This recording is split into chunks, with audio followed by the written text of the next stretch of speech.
இப்படிப்பட்ட பல்வேறுபட்ட மொழி, இனம், பண்பாடு, நம்பிக்கை உள்ள இந்த நாட்டிலே 4298 சமுதாயங்கள் வாழக்கூடிய இந்த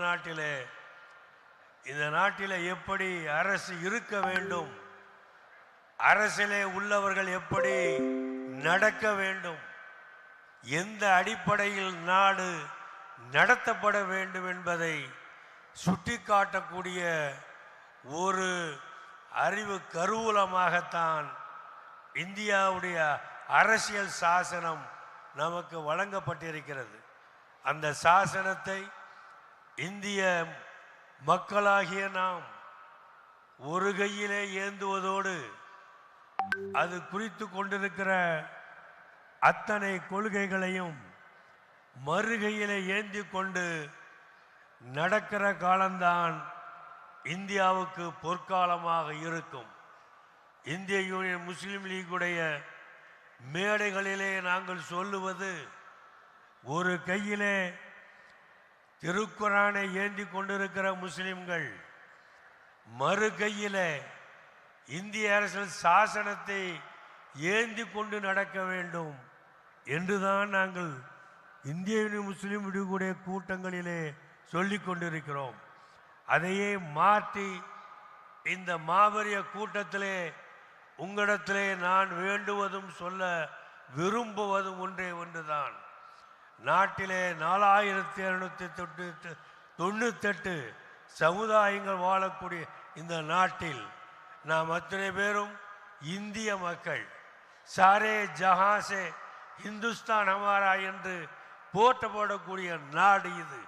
இந்த நாட்டுடைய பெருமை, இந்த நாட்டுடைய தனி சிறப்பு, இந்த நாட்டுடைய வரலாறு, இந்த நாட்டுடைய பண்பாடு, இது அத்தனையும் மிளிர வேண்டுமானால், ஒளிர வேண்டுமானால், மின்ன வேண்டுமானால், நிலைத்து நீடித்து இருக்க வேண்டுமானால் நாம் அத்தனை பேரும் இந்திய அரசியல் சாசனத்தை ஒரு கையிலே ஏந்துவதோடு நம்முடைய வாழ்வை முழுவதிலும் அந்த இந்திய அரசு சாசனத்தின்படி நான் நடந்தாக வேண்டும். அப்படி நடக்கக்கூடிய ஒரு நல்லாட்சியை வரக்கூடிய நாடாளுமன்ற தேர்தலிலே நீங்கள் நாட்டுக்கு வழங்க வேண்டும். அதற்கு உறுதிமொழி எடுக்கக்கூடிய கூட்டமாக ஆக்க வேண்டும் என்று பணிவன்போடு கேட்டு இந்த நல்ல வாய்ப்பை தந்த அனைவருக்கும் நன்றி கூறி நிறைவு செய்கிறேன். நன்றி, வணக்கம், சலாம். Rumba Nandri sir, thank you so much for that wonderful speech. Once more, a humble request amongst all the dignitaries, considering the time, to keep this speech as short as possible. So, iga mundoriyona. To address in front of you, ladies and gentlemen, during this occasion, we have Member of Parliament, Lok Sabha and Leader, Revolutionary Socialist Party. Please put your hands together for Shri N.K. Premachandran. Shri N.K. Premachandran avarge jora chappale tattona.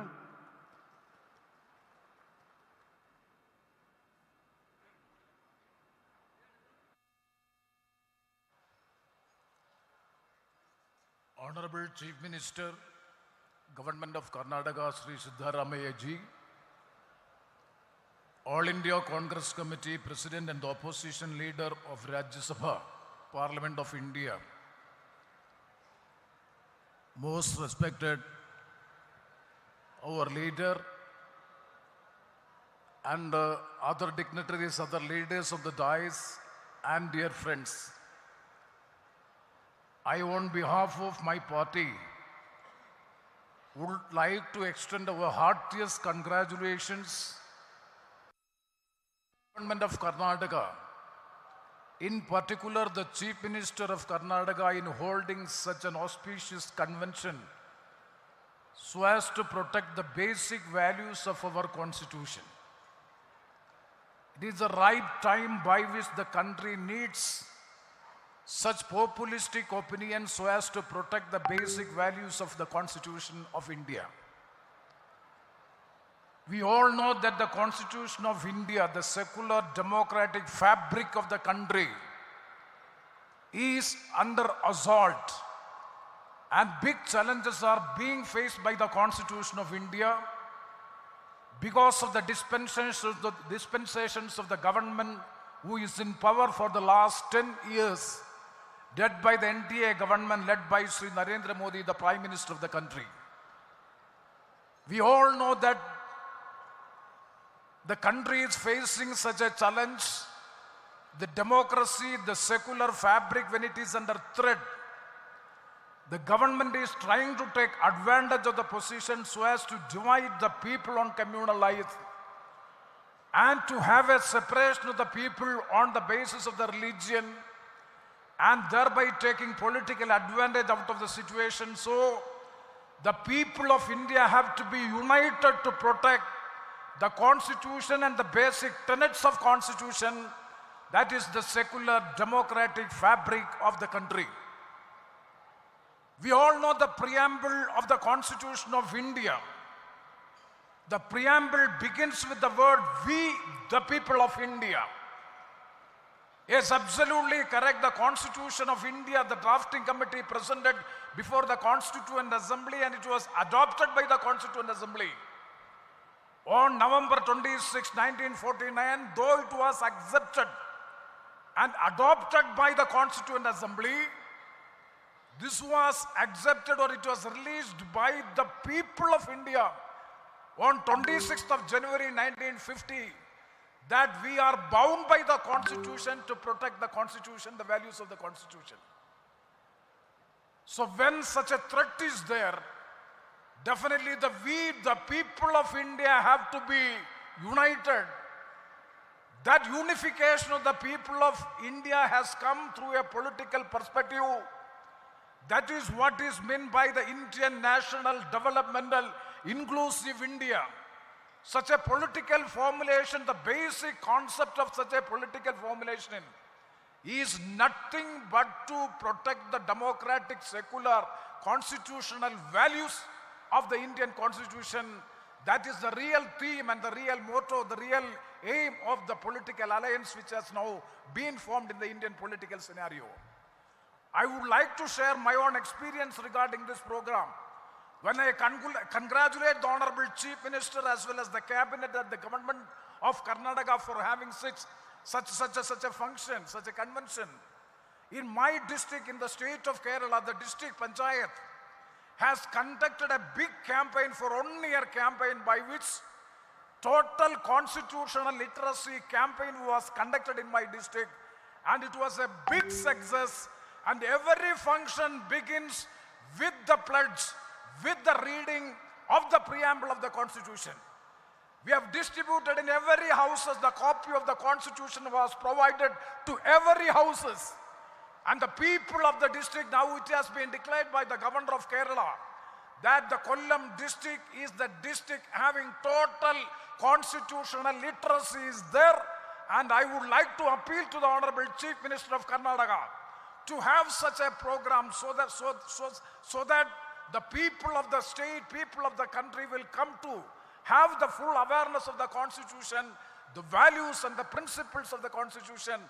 Since it is under threat, absolutely this is the right time by which the government of Karnataka has initiated such a big convention having all the most important political parties of the country. And once again, I would like to take this opportunity to congratulate the Honorable Chief Minister, the Cabinet colleagues, and also the government of Karnataka for having such a wonderful convention in the state of, in Bangalore, and the state capital of Karnataka. Mallikarjun Kharge in his opening speech, he said very specifically stated, in parliamentary democracy is also under big threat, you all very know.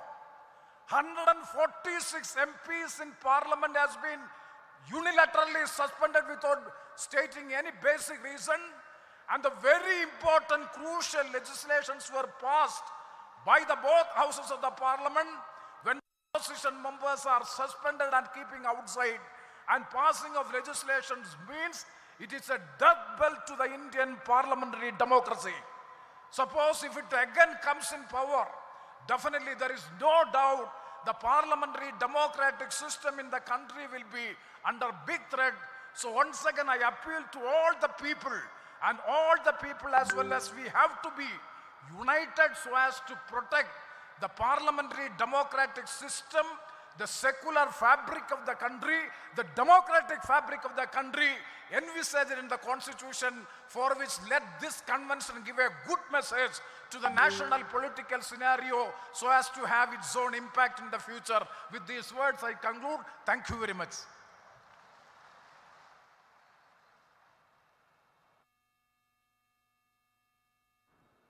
ಭಾರತದ ಪ್ರಜಾಪ್ರಭುತ್ವದ ರಕ್ಷಣೆಗಾಗಿ ನಾವೆಲ್ಲರೂ ಸಂಘಟಿತರಾಗಬೇಕು.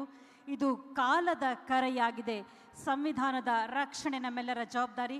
ಕರ್ನಾಟಕ ಸರ್ಕಾರ ಕೈಗೊಂಡಿರುವಂತಹ ಇಂಥ ಒಂದು ಸಮಾವೇಶಕ್ಕೆ ನಾನು ಅಭಿನಂದಿಸ್ತೇನೆ ಎನ್ನುವಂತಹ ಅವರ ಅಭಿಪ್ರಾಯವನ್ನು ವ್ಯಕ್ತಪಡಿಸಿದ್ದಾರೆ. ಕರ್ನಾಟಕ ಸರ್ಕಾರದ ಬಗ್ಗೆ ಅವರಿಗೆ ಅಪಾರವಾದ ಹೆಮ್ಮೆ ಇದೆ ಎನ್ನುವಂತಹ ಭಾವವನ್ನು ಕೂಡ ವ್ಯಕ್ತಪಡಿಸಿದ್ದಾರೆ. ಶ್ರೀ NK ಪ್ರೇಮಚಂದ್ರನ್ ಅವರ ಮಾತುಗಳಿಗೆ ನಿಮ್ಮೆಲ್ಲರ ಚಪ್ಪಾಳೆ ಸಂದಾಯವಾಗಲಿ ಬಂಧುಗಳೇ.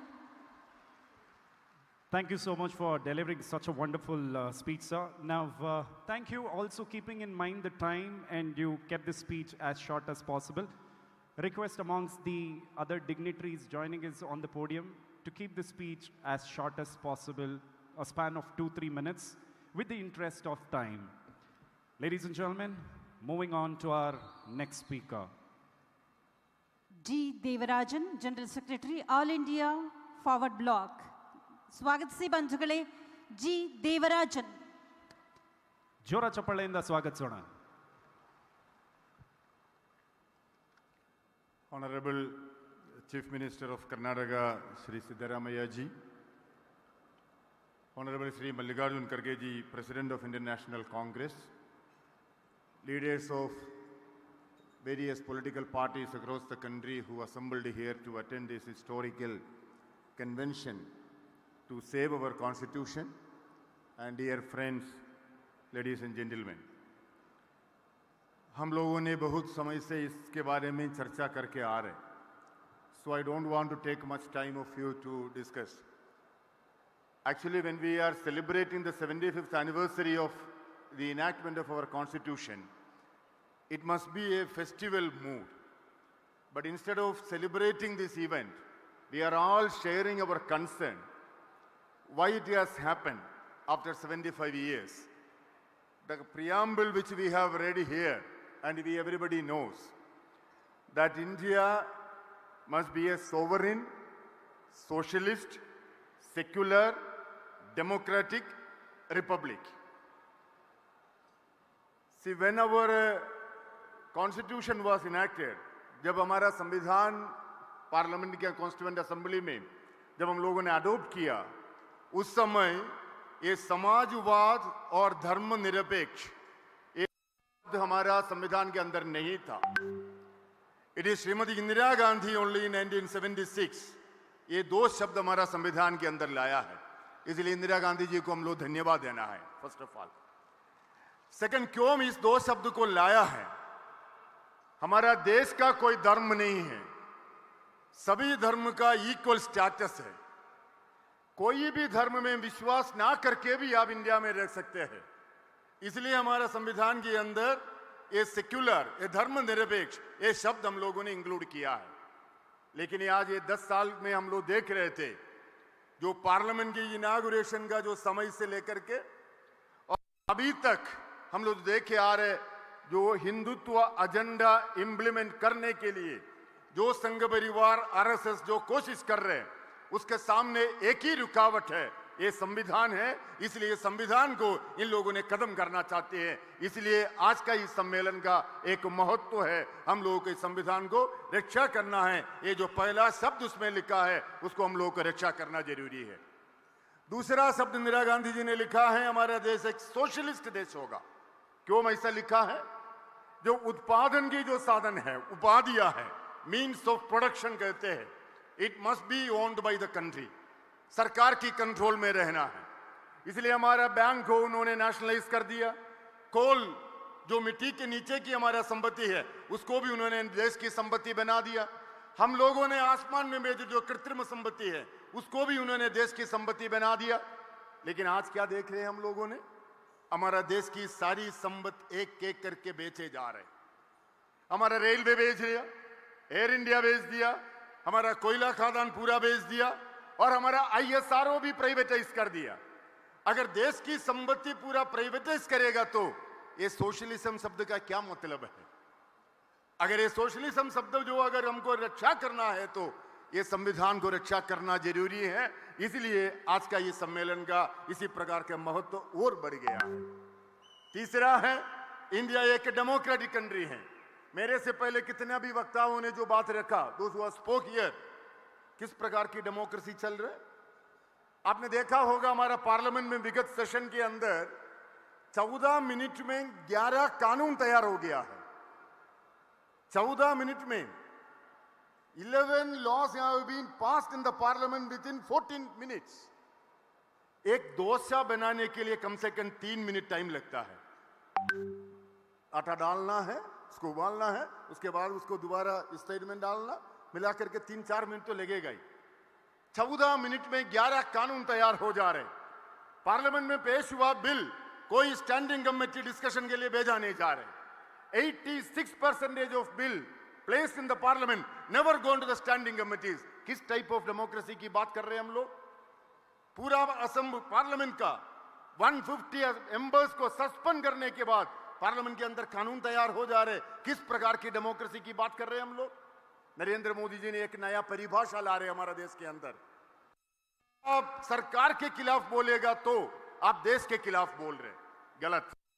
सरकार के खिलाफ बोलने का अधिकार हम सभी का ऑफ एक्सप्रेशन। सरकार और देश दोनों अलग अलग है। सरकार के खिलाफ हम बोल सकते हैं, सरकार की नीति के खिलाफ बोल सकते हैं, लेकिन हम देश के खिलाफ नहीं बोलेंगे। लेकिन नरेंद्र मोदी ने नया परिभाषा ले आया, सरकार के खिलाफ बोलने वाला सब देशद्रोही है। इसलिए पत्रकार हो, राजनीतिक नेता हो, राइटर हो, सभी को पकड़ के जेल के अंदर जाएगा। अभी भी करीब 200 पत्रकार लोग अभी भी जेल के अंदर है। कारण है सरकार के खिलाफ बोला है। दोस्तों, ये जो मौका है हमारे पास, 2024 का जो पार्लियामेंट इलेक्शन आ रहे हैं हमारे सामने, इस पार्लियामेंट चुनाव एक सुनहरी मौका है जो जब तक नरेंद्र मोदी और बीजेपी सत्ता में रहेगा, उनका जो एजेंडा इंप्लीमेंट करने का जो रुकावट इंडिया की संविधान अगर हो, इस संविधान को हटाने के लिए जो काम करेगा इन लोगों को, उनको हटाने का जिम्मेदारी हम सबको लेना पड़ेगा। इसलिए बीजेपी हटाओ नारा का ये संविधान, ये सम्मेलन का महत्वपूर्ण एक स्लोगन होगा।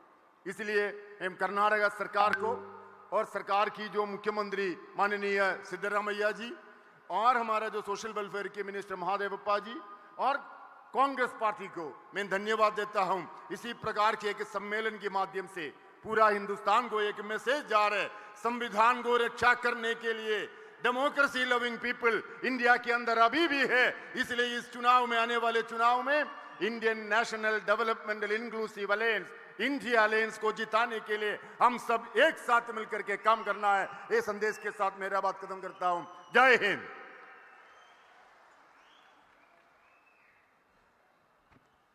Very well spoken, sir. Please put your hands together. Give a big round of applause to him. ಭಾರತದ ಪ್ರಜಾಪ್ರಭುತ್ವವನ್ನು ಉಳಿಸಲು ನಾವೆಲ್ಲರೂ ಒಟ್ಟಾಗಿ ಕಾರ್ಯನಿರ್ವಹಿಸೋಣ. ಆ ನಿಟ್ಟಿನಲ್ಲಿ ಇಂಥದೊಂದು ಅಭೂತಪೂರ್ವವಾದ ಸಮಾವೇಶವನ್ನು ಆಯೋಜನೆ ಮಾಡಿದ್ದಕ್ಕಾಗಿ ಸಮಾಜ ಕಲ್ಯಾಣ ಇಲಾಖೆಯ ಸಚಿವರಾದ HC ಮಹದೇವಪ್ಪನವರಿಗೆ ಹಾಗೆ ಕರ್ನಾಟಕ ಸರ್ಕಾರದ ನಮ್ಮ ಹೆಮ್ಮೆಯ ಮುಖ್ಯಮಂತ್ರಿಗಳಾದ ಶ್ರೀ ಸಿದ್ದರಾಮಯ್ಯನವರಿಗೆ ಅನಂತ ಅಭಿನಂದನೆಗಳನ್ನು ಸಲ್ಲಿಸಿದ್ದಾರೆ. ಜಿ ದೇವರಾಜನವರು ಅವರ ಅಭಿಮತಕ್ಕೆ ನಮ್ಮ ಚಪ್ಪಾಳೆಯ ಗೌರವ ಸಲ್ಲಿಸೋಣ. ಪ್ರೀತಿಯ ಬಂಧುಗಳೇ, ಸಂವಿಧಾನ ಭಾರತೀಯರಿಗೆ ಧರ್ಮ ಗ್ರಂಥ ಅಲ್ಲವೇ? ಸೊ ಅಂಥ ಮಾತುಗಳನ್ನು ಆಡಿದ್ದಾರೆ, ಎಷ್ಟು ಚಂದವಾಗಿ ಮಾಡಿದ್ದಾರೆ. ಸೊ ಈಗ ನಿಮ್ಮ ಮುಂದೆ ಮಾತಾಡೋದಕ್ಕೆ, ladies and gentlemen, to address in front of you for the next 2-3 minutes, joining us on stage is General Secretary, Communist Party of India, Marxist Leninist Liberation. Please put your hands together for Shri Deepankar Bhattacharya. ಬಂಧುಗಳೇ, ಸ್ವಾಗತಿಸಿ ದೀಪಾಂಕರ್ ಭಟ್ಟಾಚಾರ್ಯ. ಚಪ್ಪಾಳೆಗಳ ಸುರಿಮಳೆ ಬರಲಿ.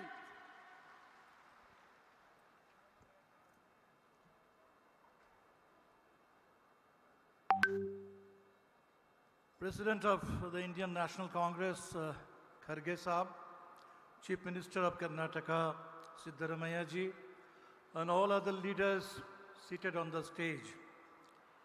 Congratulate the people of Karnataka and the government of Karnataka headed by Sri Siddaramaiah for undertaking this mass constitution campaign. Thank you so much for invoking the constitution at today's critical juncture. I am told that this grand event which we are holding today is the culmination of a month-long constitution campaign across the state.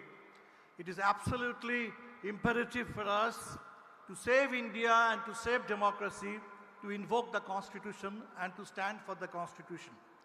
The Constitution is the bridge between the freedom movement of India, the nationalism, the national awakening of India in the course of the freedom movement, and the vision of modern India. The Constitution is the bridge.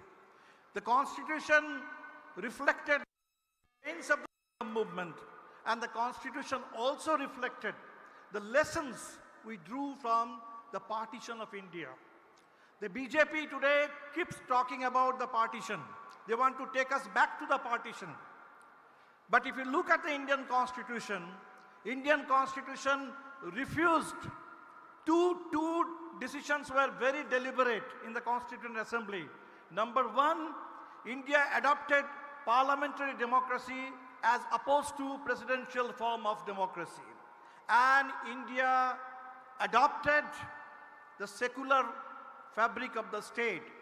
The secular term was inserted later, but the features of secularism, the state having no religion of its own, the citizens having religious freedom, and the state not discriminating among citizens on the basis of religion, all these features of secularism, they were built into the Constitution from day one.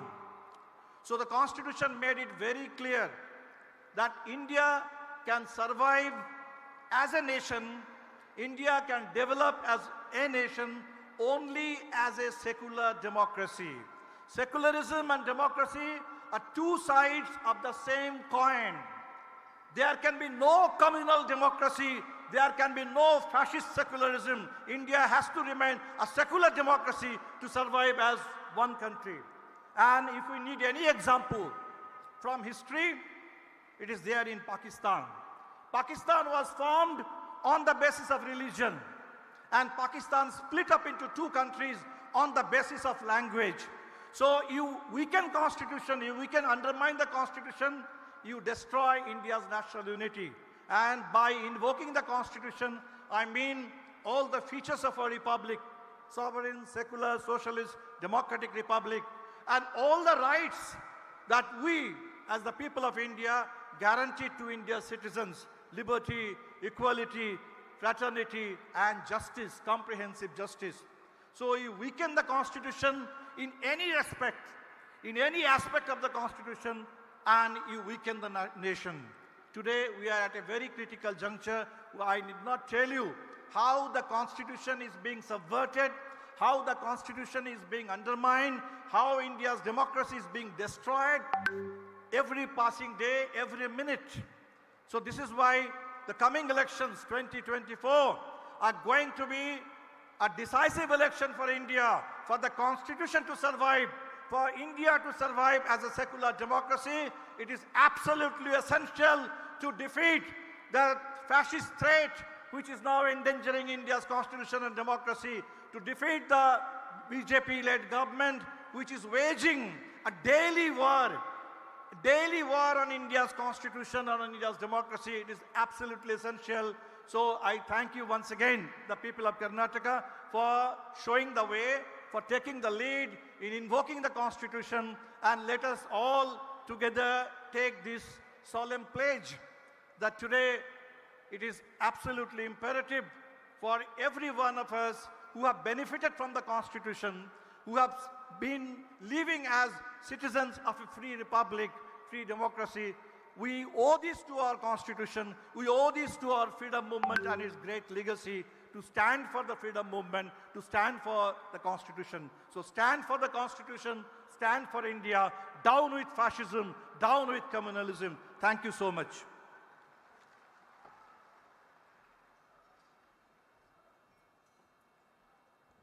ಇಡೀ ದೇಶಕ್ಕೆ ಇಂಥದೊಂದು ಸಂವಿಧಾನವನ್ನು ರೂಪಿಸಿ ಮಾದರಿಯನ್ನು ಕೊಟ್ಟಿರುವಂಥ ಕರ್ನಾಟಕ ಸರ್ಕಾರಕ್ಕೆ ಅಭಿನಂದನೆಯನ್ನು ಸಲ್ಲಿಸಿದ್ದಾರೆ ದೀಪಾಂಕರ್ ಭಟ್ಟಾಚಾರ್ಯ ಅವರು.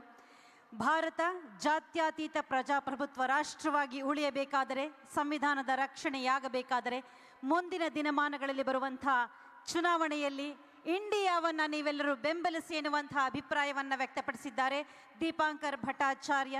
ಅವರ ನುಡಿಗಳಿಗಾಗಿ ಚಪ್ಪಾಳೆಯ ಗೌರವವನ್ನು ಸಲ್ಲಿಸೋಣ ಪ್ರೀತಿಯ ಬಂಧುಗಳೇ.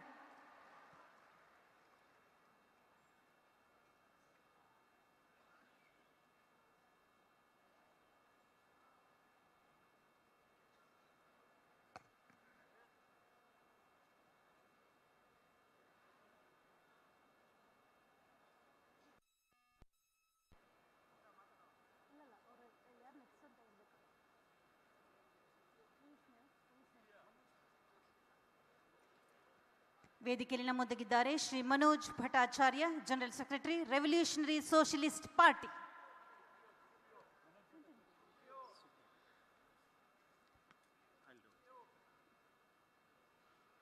ಈಗ ನಿಮ್ಮ ಮುಂದೆ ಮಾತಾಡೋದಕ್ಕೆ ಬರ್ತಿದ್ದಾರೆ ಜನರಲ್ ಸೆಕ್ರೆಟರಿ ಜಾರ್ಖಂಡ್ ಮುಕ್ತಿ ಮೋರ್ಚಾದಿಂದ ಶ್ರೀ ಸುಪ್ರಿಯೋ ಭಟ್ಟಾಚಾರ್ಯ. ಅವರಿಗೆ ಜೋರ ಚಪ್ಪಾಳೆಯಿಂದ ಸ್ವಾಗತಿಸೋಣ. Ladies and gentlemen, the next one to address a gathering is the general secretary Jharkhand Mukti Morcha Shri Supriyo Bhattacharya. धन्यवाद. धन्यवाद. माननीय मुख्यमंत्री, झारखंड सरकार, आदरणीय अध्यक्ष भारतीय राष्ट्रीय कांग्रेस, मंच पे उपस्थित अपनी अपनी पार्टियों के सम्मानित नेता, उपस्थित कर्नाटका सरकार के विभिन्न स्तर के निर्वाचित जनप्रतिनिधि, उपस्थित मीडिया बंधुओं, माई कॉन्स्टिट्यूशन माई लाइफ यहाँ का जो स्पिरिट है उसको बताता है. ये शायद हम लोगों को भी मालूम था, लेकिन 2014 से last since 2014 several time session is done by the Modi government. ये 10 साल का छेड़छाड़ है, मोलेस्टेशन है, और उसका अंत हुआ इस साल में,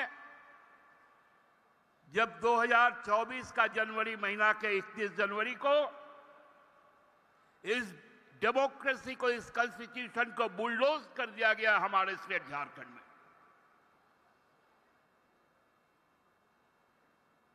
कहां है लिबर्टी, कहां है इक्वलिटी, कहां है फर्टर्निटी, कहां है जस्टिस? एक सर्विंग चीफ मिनिस्टर को एक सेंट्रल एजेंसी जाता है, उसके घर में जाकर कहता है कि हम आपको अरेस्ट कर रहे हैं. 2 दिन पहले उसको बिना बताकर उसके घर के दिल्ली रेसिडेंस में घुस जाता है. राजभवन के अंदर से सेंट्रल एजेंसी घुसकर उसको अरेस्ट कर लेता है. ये बुलडोज था संविधान का, और इसलिए जरूरत है आज कि इस देश को यदि बचाना है तो इस संविधान को बचाना है. आदरणीय अध्यक्ष जी और माननीय मुख्यमंत्री जी, मैं तो कहता हूं कि इसमें माई कॉन्स्टिट्यूशन माई लाइफ के साथ 2 शब्द और जोड़ दीजिए. माई कॉन्स्टिट्यूशन माई लाइफ, मेरा संविधान मेरा जीवन, मेरा संविधान मेरा जीवन, मेरी पहचान मेरा स्वाभिमान. My constitution my life, my identity and my dignity. और यदि संविधान नहीं बचेगा तो ये जो फेडरल सिस्टम की हम लोग कल्पना किए हैं, मुझे याद है आदरणीय मुख्यमंत्री जी दिल्ली गए थे। हम लोग कोऑपरेटिव फेडरलिज्म की बात करते हैं, उनको अपना जीएसटी का पैसा मांगना पड़ता है। ये कौन सा फेडरल सिस्टम है? 1036,000 crore rupees we have to get from the central government. We are asking for. We are the producing state. We have been denied the benefits of the GST. कहाँ है कोऑपरेटिव फेडरलिज्म? कहाँ है मेरा हक अधिकार?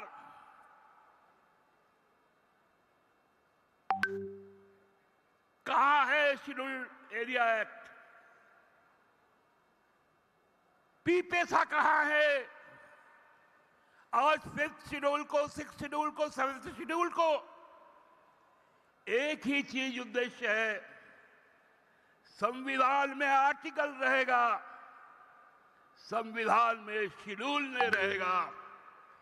न संविधान में शेड्यूल रहेगा, न संविधान में शेड्यूल कास्ट रहेगा, न संविधान में शेड्यूल ट्राइब रहेगा, न संविधान में आर्टिकल 25 रहेगा। आर्टिकल 14 से 17 तक खत्म कर दो, केवल और केवल 356 रखो, ताकि हम हुकूमत चला पाए। लेकिन मुझे मालूम है यह देश वाल्मीकि का देश है, पेरियार का देश है, यह देश बाबा साहेब का देश है, बिरसा भगवान का देश है, सिद्धू कानू का देश है, महात्मा गांधी का देश है, कबीर का देश है, बुद्ध का देश है। इसलिए ये देश इस नापाक मंसूबे को नेस्तनाबूद करेगा और अपना संविधान नहीं बचाएगा, अपने संविधान को सर्वोच्च तक पर लेकर जाएगा। यही कामना है। बहुत बहुत शुभकामना। एक बार पुनः धन्यवाद। हम पे तो जो अत्याचार होना था, लेकिन माननीय मुख्यमंत्री जी, आपका यह प्रयास अब शायद एक संकेत देगा राष्ट्रीय स्तर पर कि छेड़छाड़ मत करो संविधान से। हम तो छोटा स्टेट है, चल गया, इन बड़े स्टेटों को बर्बाद मत करो। बहुत बहुत धन्यवाद।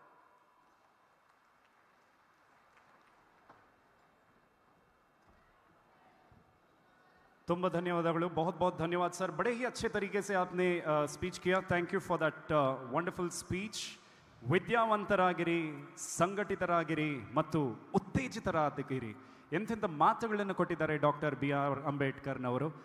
ಅದೇ ಮಾತನ್ನ ಸರ್ ಈಗ ನಮ್ಮ ಮುಂದೆ ಹೇಳಿದ್ದಾರೆ. ಜೊತೆಗೆ ಕರ್ನಾಟಕ ಸರ್ಕಾರದ ಈ ಸಾಧನೆ, ಈ ಸಮಾವೇಶದ ಮುಖೇನ ಸಂವಿಧಾನದ ರಕ್ಷಣೆಯ ಧ್ಯೇಯವನ್ನು ಕೂಡ ಶ್ಲಾಘಿಸಿದ್ದಾರೆ. ಸುಪ್ರಿಯಾ ಭಟ್ಟಾಚಾರ್ಯ ಅವರು, ಅವರ ಅಭಿಮತಕ್ಕೆ ನಮ್ಮ ವಂದನೆಗಳು. ವೇದಿಕೆಯಲ್ಲಿ ನಮ್ಮೊಂದಿಗಿದ್ದಾರೆ ಮಾನ್ಯ ಆಹಾರ ಮತ್ತು ನಾಗರಿಕ ಸರಬರಾಜು ಮತ್ತು ಗ್ರಾಹಕ ವ್ಯವಹಾರಗಳ ಸಚಿವರಾದ ಶ್ರೀ KH ಮುನಿಯಪ್ಪನವರು. ಅವರ ಒಂದೆರಡು ಮಾತುಗಳು ಇದೀಗ. ಸ್ವಾಗತಿಸಿ ಶ್ರೀ KH ಮುನಿಯಪ್ಪ ಚಪ್ಪಾಳೆಗಳ ಮುಖೇನ.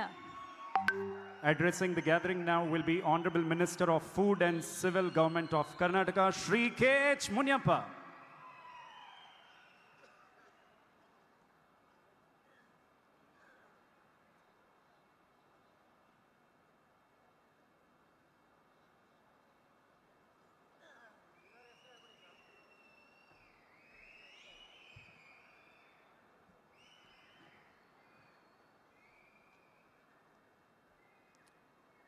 ಅಖಿಲ ಭಾರತ ಕಾಂಗ್ರೆಸ್ ಪಕ್ಷದ ಅಧ್ಯಕ್ಷರು, ನಮ್ಮೆಲ್ಲರ ಹಿರಿಯರಾದಂಥ ಮಲ್ಲಿಕಾರ್ಜುನ ಖರ್ಗೆ ಸಾಹೇಬ್ರೆ, ಕರ್ನಾಟಕದ ಜನಪ್ರಿಯ ಮುಖ್ಯಮಂತ್ರಿಗಳಾದಂಥ ಸಿದ್ದರಾಮಯ್ಯನವರೇ, ಅಖಿಲ ಭಾರತ ಕಾಂಗ್ರೆಸ್ ಪಕ್ಷದ ಪ್ರಧಾನ ಕಾರ್ಯದರ್ಶಿಗಳು ಆದಂಥ ಸುರ್ಜೇವಾಲಾಜಿ, ಮಧ್ಯಪ್ರದೇಶದ ಅತ್ಯಂತ ಹಿರಿಯ ನಾಯಕರು, ಮಾಜಿ ಮುಖ್ಯಮಂತ್ರಿಗಳು ಆದಂಥ ದಿಗ್ವಿಜಯ್ ಸಿಂಗ್ ಅವರೇ, ಉತ್ತರ ಪ್ರದೇಶದ ಅತ್ಯಂತ ಹಿರಿಯ ನಾಯಕರು, ಕೇಂದ್ರದ ಮಾಜಿ ಸಚಿವಂತ ಸಲ್ಮಾನ್ಜಿ ಅವರೇ, ವೇದಿಕೆ ಮೇಲೆ ಉಪಸ್ಥಿತಿರುವ ಭಾರತದ ಎಲ್ಲ ಮೂಲೆಗಳಿಂದ ಬಂದಿರುವ ಜಾತ್ಯತೀತ ಪಕ್ಷಗಳ ಒಕ್ಕೂಟದ ಎಲ್ಲ ನಾಯಕರೇ, ವಿಶೇಷವಾಗಿ ಈ ಕಾರ್ಯಕ್ರಮವನ್ನು ಏರ್ಪಾಟು ಮಾಡಿರುವ ರೂವಾರಿಗಳ ಅಂತ ಮಹದೇವಪ್ಪನವರೇ, ಎಲ್ಲ ಕರ್ನಾಟಕ ರಾಜ್ಯದ ಸಚಿವರೇ, ಶಾಸಕರೇ, ಅಧಿಕಾರಿಗಳೇ, ವೇದಿಕೆಯ ಮೇಲೆ ಉಪಸ್ಥಿತಿರುವ ಎಲ್ಲ ಮುಖಂಡರೇ, ಕೆ ರಾಜು ಅವರೇ, ಗುರುದೀಪ್ ಅವರೇ, ರಾಜೇಶ್ ಲಿಲೋತಿಯವರೇ ಮತ್ತು ಈ ಕಾರ್ಯಕ್ರಮಕ್ಕೆ ಯಶಸ್ವಿ ಮಾಡಲಿಕ್ಕೆ ಬಂದಿರುವ ಕರ್ನಾಟಕ ರಾಜ್ಯ ಮೂಲೆ ಮೂಲೆಗಳಲ್ಲಿ ಬಂದಿರುವ ನನ್ನ ಬಂಧುಗಳೇ, ಮಾಧ್ಯಮ ಮಿತ್ರರೇ, ಈ ದಿನದ ಕಾರ್ಯಕ್ರಮ ಇತಿಹಾಸ ಪುಟಗಳನ್ನು ಸೇರುತ್ತದೆ. ಬಹುತೇಕ ಭಾರತದಲ್ಲಿ ಇಂತಹ ಒಂದು ಸಂದರ್ಭದಲ್ಲಿ ಈ ಸಂವಿಧಾನದ ಬದ್ಧತೆ, ಸಂವಿಧಾನದಲ್ಲಿ ನಮಗಿರುವ ಹಕ್ಕುಗಳನ್ನು ಇಡೀ ರಾಜ್ಯದ ಪಂಚಾಯಿತಿಗಳಿಗೆ ತಿಳಿಸೋದ್ರ ಮುಖಾಂತರ ಹಳ್ಳಿ ಹಳ್ಳಿಯಲ್ಲಿ ಕೂಡ ರಥಯಾತ್ರೆಯನ್ನು ಮಾಡಿ ಈ ದಿನ ಇಲ್ಲಿ ಬಂದು ಸೇರಿದೆ. ಇದರ ಮುಖಾಂತರ ಭಾರತದ ಸಂವಿಧಾನ ಬಾಬಾ ಸಾಹೇಬ್ ಅಂಬೇಡ್ಕರ್ ಅವರು ಯಾವ ಉದ್ದೇಶಕ್ಕಾಗಿ ತಮ್ಮ ಸ್ವತಃ ಅನುಭವದ ಕಷ್ಟ ಸುಖಗಳನ್ನು ಅರಿವು ಮಾಡಿ ಈ ಸಂವಿಧಾನವನ್ನು ರಚನೆ ಮಾಡೋಕ್ಕಾಗಿದ್ದಂಥ ಕಷ್ಟಗಳೇನು ಅಂತ ಸಾಕಷ್ಟು ವಿದ್ಯಾವಂತರಿಗೆ ತಿಳಿದಿದೆ. ಪಂಡಿತ್ ಜವಾಹರ್ಲಾಲ್ ನೆಹರು ಪ್ರಧಾನಮಂತ್ರಿ ಮೊಟ್ಟ ಮೊದಲಾದಂಥ ಕಾಲದಲ್ಲಿ ಮಹಾತ್ಮ ಗಾಂಧಿಯವರ ಮಾರ್ಗದರ್ಶನದಲ್ಲಿ ಪಂಡಿತ್ ಜವಾಹರ್ಲಾಲ್ ನೆಹರು ಅವರು ಈ ಡಾಬ್ಸ್ ಕಮಿಟಿ ಚೇರ್ಮನ್ ಮಾಡೋ ಕೆಲಸವನ್ನು ನಮ್ಮ ಬಾಬಾ ಸಾಹೇಬ್ ಅಂಬೇಡ್ಕರ್ ಅವರಿಗೆ ಕೊಡ್ತಾರೆ. ಅವರಿಗೆ ವೈಯಕ್ತಿಕವಾಗಿ ಸಾಕಷ್ಟು ಕಷ್ಟಗಳು ಬಂದಾಗೂ ಕೂಡ, ಆರೋಗ್ಯ ಸರಿ ಇಲ್ಲದಾಗ ಕೂಡ ಈ ಶೋಷಿತ ವರ್ಗಗಳ ರಕ್ಷಣೆಗಾಗಿ ತನ್ನನ್ನು ತಾನು ಅರ್ಪಣೆ ಮಾಡಿಕೊಂಡು ಈ ಸಂವಿಧಾನವನ್ನು ಕೊಟ್ಟಿದ್ದಾರೆ. ಇದನ್ನು ಉಳಿಸೋದು ಬೆಳೆಸೋದು ನಮ್ಮ ಕರ್ತವ್ಯವಾಗಿ. ಇವತ್ತು ರಾಷ್ಟ್ರದಲ್ಲಿ ಮೂಲೆ ಮೂಲೆಗೂ ಇಂಥದ್ದಾಗಬೇಕು. ಪ್ರತಿ ರಾಜ್ಯದಲ್ಲಿ ಕೂಡ ಈ ಸಂವಿಧಾನ ರಕ್ಷಣೆ ಮಾಡೋದಕ್ಕೆ ಈ ಶೋಷಿತ ವರ್ಗಗಳು ಮತ್ತು ಜಾತ್ಯತೀತ ವ್ಯವಸ್ಥೆಯನ್ನು ಉಳಿಸ್ಕೊಳ್ಬೇಕಾದ್ರೆ ನಾವೆಲ್ಲರೂ ಕೂಡ ಒಗ್ಗಟ್ಟಾಗಿ ಕೆಲಸ ಮಾಡಬೇಕಾಗ್ತದೆ. ಅದರ ಜೊತೆಯಲ್ಲಿ ಇದನ್ನು ತಿಳಿಸ್ಬೇಕಾಗ್ತದೆ. ವಿಶೇಷವಾಗಿ ಮಾನ್ಯ ಮುಖ್ಯಮಂತ್ರಿಗಳು ಈಗಾಗಲೇ 10 ವರ್ಷದಿಂದ ಇದನ್ನು ಪ್ರಾರಂಭ ಮಾಡಿದ್ದಾರೆ. ಮೊಟ್ಟ ಮೊದಲು ಭಾರತ ದೇಶದಲ್ಲಿ ಜನಸಂಖ್ಯೆ ಆಧಾರದ ಮೇಲೆ SC STಗೆ 24% ಕೊಟ್ಟು ಬಡ್ಜೆಟ್ನಲ್ಲಿ ಪ್ರಾವಿಷನ್ ಮಾಡಿ ಹಣವನ್ನು ಖರ್ಚು ಮಾಡಿದ್ದಂಥದ್ದು ಮೊಟ್ಟ ಮೊದಲು ಅವರು ಮುಖ್ಯಮಂತ್ರಿ ಆದ. ತದನಂತರ ಈಗೂ ಕೂಡ ಅದೇ ರೀತಿ ಕಾರ್ಯಕ್ರಮವನ್ನು ಮಾಡ್ತಾ ಇದ್ದಾರೆ. ಜೊತೆಗೆ 5 ಭಾಗ್ಯಗಳನ್ನು ಕೊಡುವುದರ ಮುಖಾಂತರ ಕಟ್ಟಕಡೆಯ ವ್ಯಕ್ತಿಗೆ ಗಾಂಧೀಜಿಯವರ ಕನಸು, ಬಾಬಾ ಸಾಹೇಬ್ ಅಂಬೇಡ್ಕರ್ ಅವರ ಸಿದ್ಧಾಂತ. ಇವತ್ತು 5 ಗ್ಯಾರಂಟಿಗಳು ಸುಮಾರು 4.5 5 ಕೋಟಿ ಜನರಿಗೆ ಇದು ಪ್ರಯೋಜನ ಆಗ್ತಾ ಇದೆ. ಬಹುತೇಕ ಭಾರತ ದೇಶದಲ್ಲಿ ಯಾವ ರಾಜ್ಯದಲ್ಲಿ ಕೂಡ ಇಂಥ ಕಾರ್ಯಕ್ರಮ ಇಲ್ಲಿವರೆಗೂ ಆಗಿಲ್ಲ. ನಾವು ವಿಶೇಷವಾಗಿ ಮಾನ್ಯ ಮುಖ್ಯಮಂತ್ರಿಗಳಿಗೆ, ಉಪಮುಖ್ಯಮಂತ್ರಿಗಳಿಗೆ ನಾವು ಧನ್ಯವಾದಗಳನ್ನು ತಿಳಿಸ್ಬೇಕು. ಕಮಿಟ್ಮೆಂಟ್ ಬೇಕು. ಒಬ್ಬ ನಾಯಕ ಧೈರ್ಯವಂತನಾಗಬೇಕು. ಒಬ್ಬ ನಾಯಕ ಸಿದ್ಧಾಂತಕ್ಕೆ ಅಳವಡಿಸ್ಕೋಬೇಕು. ಒಂದು ನಾಯಕ ಐಡಿಯಾಲಜಿ ಸಿದ್ಧಾಂತ ಮೇಲೆ ಕೆಲಸ ಮಾಡಬೇಕು. ಏನೇ ಬರಲಿ ನಾನು ಈ ಬಡವರ ಕಣ್ಣೀರು ಒರೆಸ್ತೇನೆ, ಇವರಿಗೆ ನ್ಯಾಯ ಕೊಡ್ತೇನೆ, ಕಾಂಗ್ರೆಸ್ ಸಿದ್ಧಾಂತವನ್ನು ನಾನು ನೆರವೇರಿಸ್ತೇನೆ ಅಂಥೇಳಿ ಸಿದ್ದರಾಮಯ್ಯನವರು ತೆಗೆದುಕೊಂಡದ ತೀರ್ಮಾನಕ್ಕೆ ನಾವೆಲ್ಲರೂ ಕೂಡ ಧನ್ಯವಾದಗಳು ಹೇಳಿ ಇದನ್ನು ನಾವು 5 ವರ್ಷ ಕೂಡ ಮುಂದುವರಿಸ್ತೇವೆ. ಸಂವಿಧಾನವನ್ನು ರಕ್ಷಣೆ ಮಾಡುವಂಥ ಮಹತ್ತರವಾದ ಕೆಲಸವನ್ನು ಇವತ್ತು ಹಾಕ್ಕೊಂಡು ಅದು ಕೂಡ ಯಶಸ್ವಿಯಾಗಿದೆ.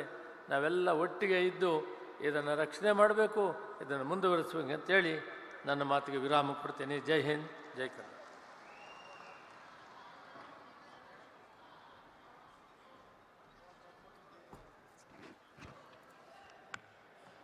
ಮಾನ್ಯ ಸಚಿವರಾದ ಶ್ರೀ ಕೆ ಎಚ್ ಮುನಿಯಪ್ಪನವರ ಅಭಿಮತಕ್ಕೆ ಚಪ್ಪಾಳೆಯ ಗೌರವ ಸಲ್ಲಿಸೋಣ. ಪ್ರೀತಿಯ ಬಂಧುಗಳೇ,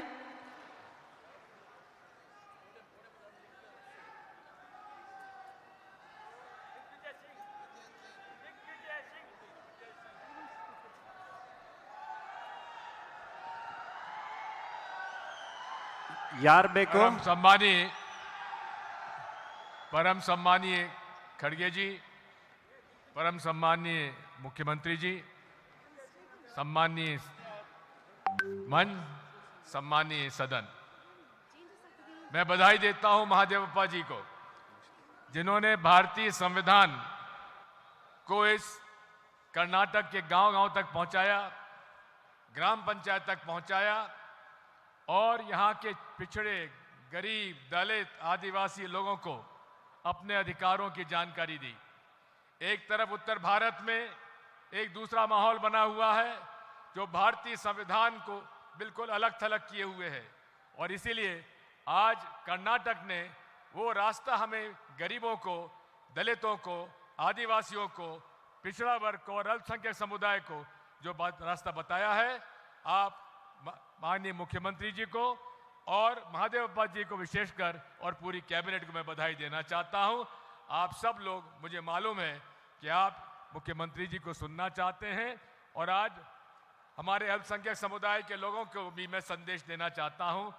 12 वफात के इस अवसर पर आप सबकी दुआ अल्लाह ताला कबूल करे। बहुत बहुत धन्यवाद।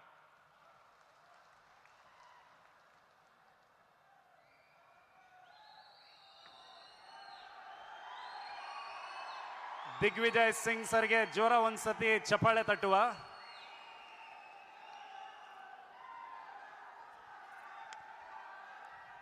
ಈಗ ನಿಮ್ಮ ಮುಂದೆ ಮಾತಾಡೋದಕ್ಕೆ ವೇದಿಕೆ ಮೇಲೆ ಬರ್ತಿದ್ದಾರೆ honourable minister of law, parliament affairs, legislation and tourism, government of Karnataka. Ladies and gentlemen, ಜೋರ ಚಪ್ಪಾಳೆಯಿಂದ ಸ್ವಾಗತಿಸೋಣ ಶ್ರೀ ಎಚ್ ಕೆ ಪಾಟೀಲ್ ಅವರಿಗೆ. ಬಂಧುಗಳೇ, ಸ್ವಾಗತಿಸಿ ಶ್ರೀ ಎಚ್ ಕೆ ಪಾಟೀಲ್.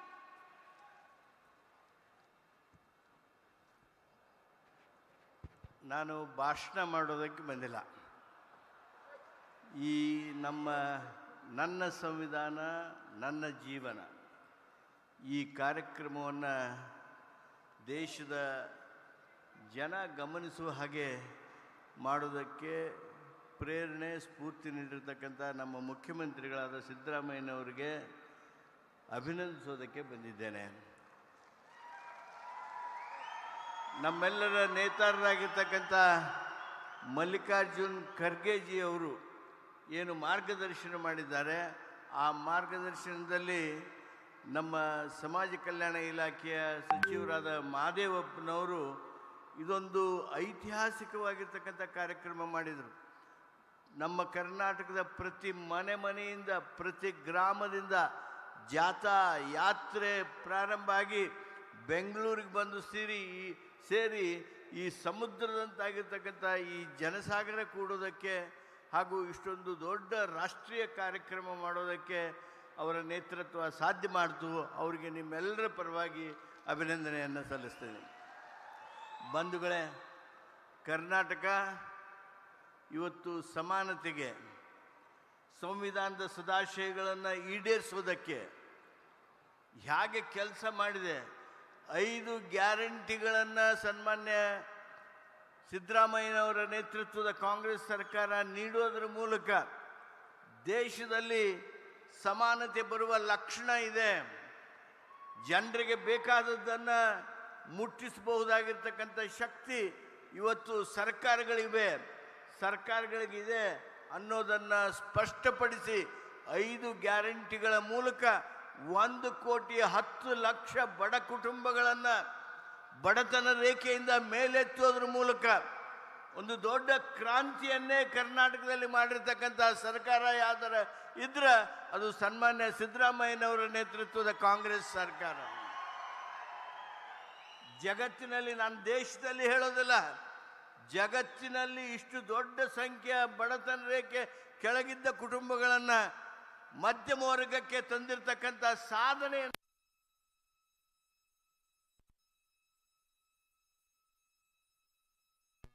ನನ್ನ ಜೀವನ ಅನ್ನುವಂಥ ದೊಡ್ಡ ಘೋಷಣೆಯ ಹೊತ್ತು ಸಂವಿಧಾನವನ್ನು ಉಳಿಸೋದಕ್ಕೆ ಹೊಂಟಿದ್ದೇವೆ.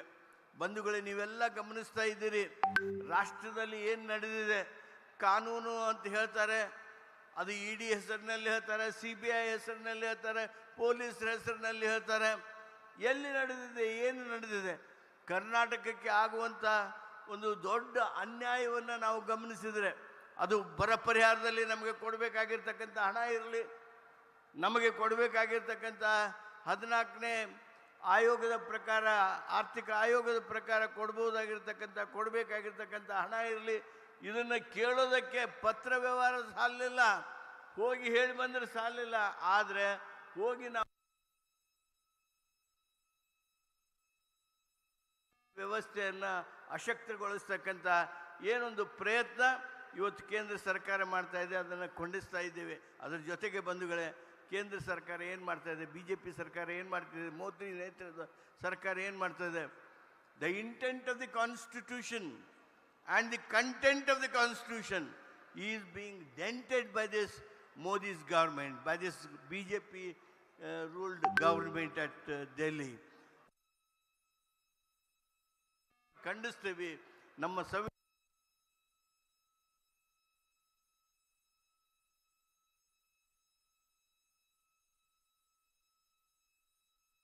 ಮಾಡಿ ನನ್ನ ಮಾತನ್ನು ಮುಗಿಸ್ತೇನೆ.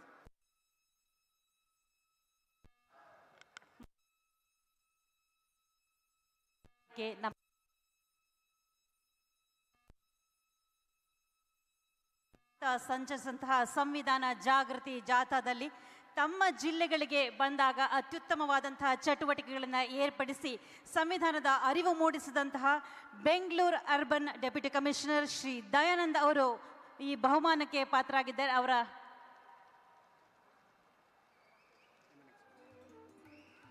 For the last month, dignitaries, we have this jatha happening, and these DCs in their respective jillas have done a brilliant job for which they are being rewarded. So, ಈ DCಗಳು ತುಂಬಾ ಚೆನ್ನಾಗಿ ಕೆಲಸ ಮಾಡಿದ್ದಾರೆ. ಸೊ ಹಾಗಾಗಿ ಜೋರ ಚಪ್ಪಾಳೆ ತಟ್ಟೋಣವಾ?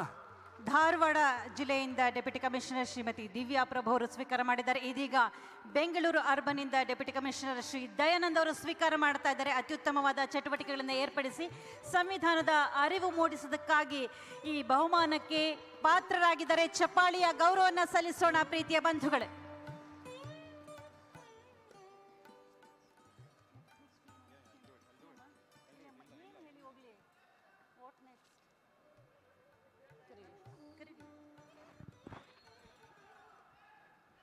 Ladies and gentlemen, ಮುಖ್ಯಮಂತ್ರಿಗಳು ಮಾತಾಡೋದಕ್ಕಿಂತ secretary RSP Shri Manoj Bhattacharya ex-MP ಅವರು ನಿಮ್ಮ ಮುಂದೆ ಮಾತಾಡ್ತಾರೆ. Is it okay? Honorable Chief Minister of Karnataka, Honorable Sri Mallikarjun Kharge ji,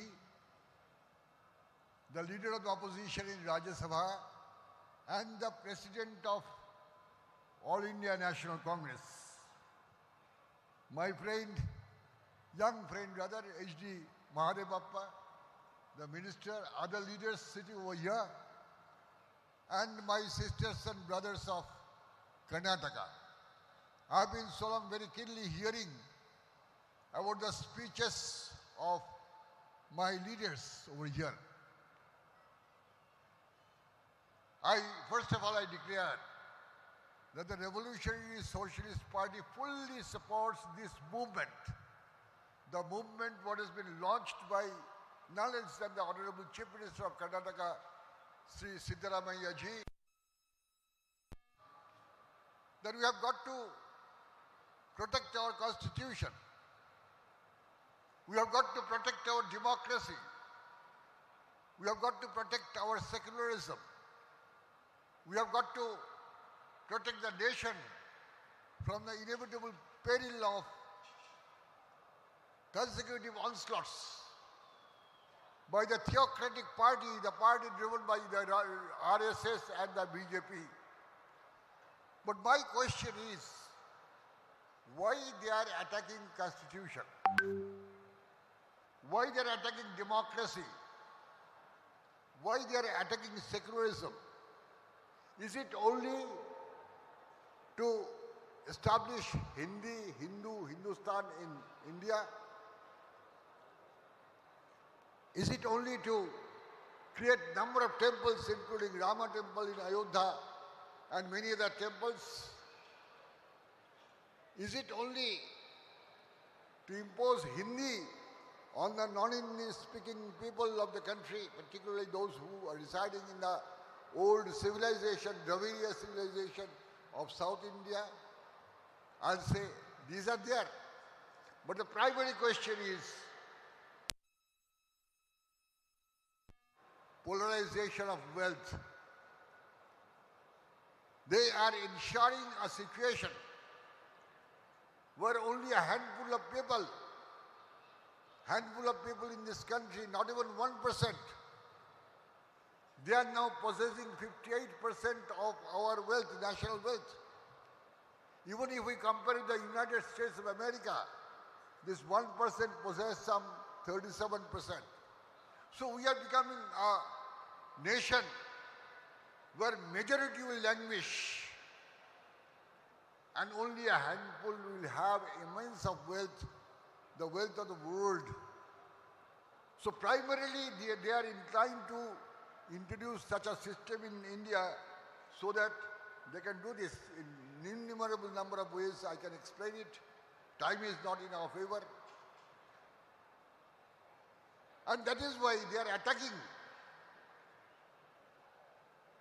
even the preamble of the Constitution. They are attacking, they are very much averse to the word socialism. Because in socialism, this sort of disparities cannot take place. On the one side, handful of people will have immense of wealth, and on the other hand, the majority will languish because of food. Sometimes I feel that Narendra Modi, the infamous Prime Minister of the country, he boasts that he is continuing to distribute rationing to the 81 crores of people in this country. He should be ashamed of that even after ruling the country for a long 10 years, he admits that there are 81 crores of people who are very, very poor in the country who require ration, free ration to subsist. This is a peculiar situation that has arisen over here. So the perilous economic situation, all-pervasive phenomenon, extreme polarization of wealth has taken place. I'll say that the Union of States is a union of states. This is not a unitary state. But the states which belong to the opposition parties, particularly in the South India, like Karnataka, like Kerala, like Tamil Nadu, they all are being punished. The central government is parsimonious. We shall have to fight. We shall have to fight. Unless we can fight, unless we can defeat this perilous forces of BJP and RSS, we shall not be able to protect the nation. I am not going into details of it. My friend has stood beside me. I shall once again thank you very much and thank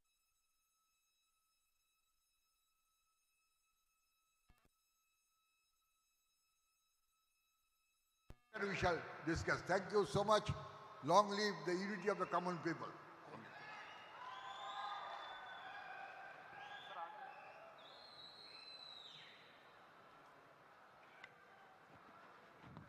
Thank you so much, Bhattacharya sir, for addressing the gathering in the short span of time. ಬಂಧುಗಳೇ, ಈ ಕಾರ್ಯಕ್ರಮದಲ್ಲಿ ಸಂವಿಧಾನ ಜಾಗೃತಿ ಜಾಥಾದಲ್ಲಿ ವಿಶೇಷವಾದಂತಹ ಚಟುವಟಿಕೆಗಳನ್ನು ಏರ್ಪಡಿಸಿ ಬಹುಮಾನಕ್ಕೆ ಪಾತ್ರರಾದ ಇಲ್ಲಿ ವೇದಿಕೆಯಲ್ಲಿದ್ದಾರೆ ಧಾರವಾಡ ಜಿಲ್ಲೆಯ ಜಿಲ್ಲಾಧಿಕಾರಿಗಳಾದ ಶ್ರೀಮತಿ ದಿವ್ಯಾ ಪ್ರಭು ಅವರು. ಚಪ್ಪಾಳೆಯ ಗೌರವವನ್ನು ಸಲ್ಲಿಸಿಬಿಡೋಣ ಒಟ್ಟಾಗಿ ಬಂಧುಗಳೇ.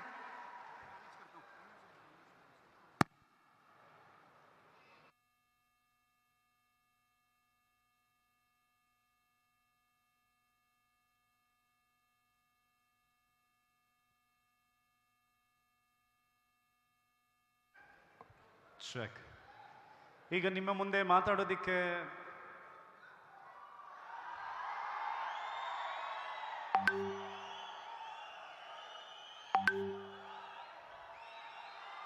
ನನ್ನ ನಗುನೇ ನಿಮ್ಗೆ ಹೇಳ್ತಿದೆಯಲ್ವಾ?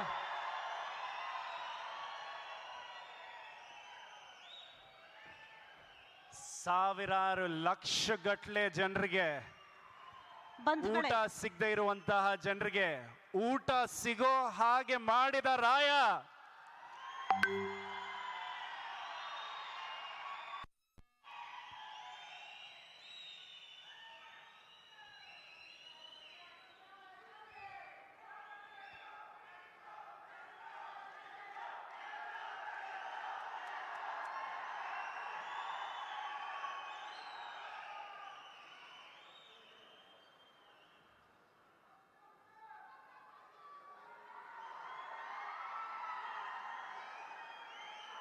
ಸಂವಿಧಾನ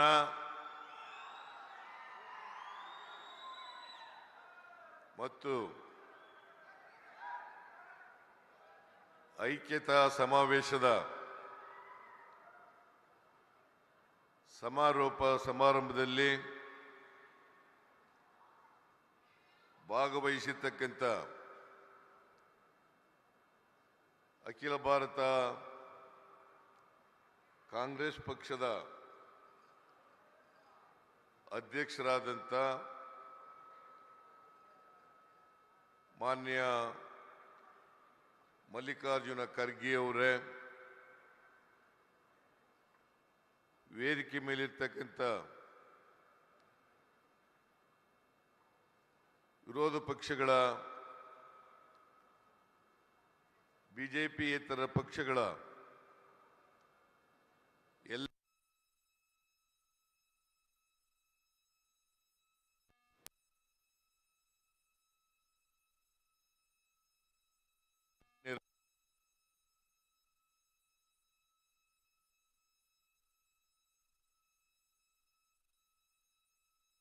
ಮಿತ್ರರೇ, ಇಲ್ಲಿ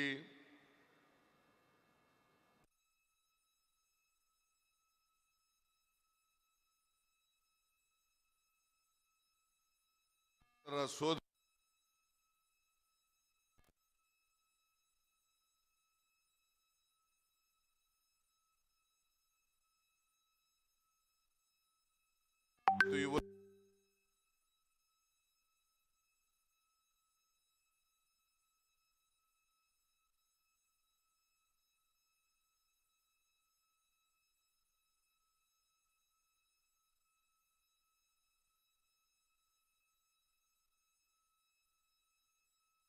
ಮಾಡಿ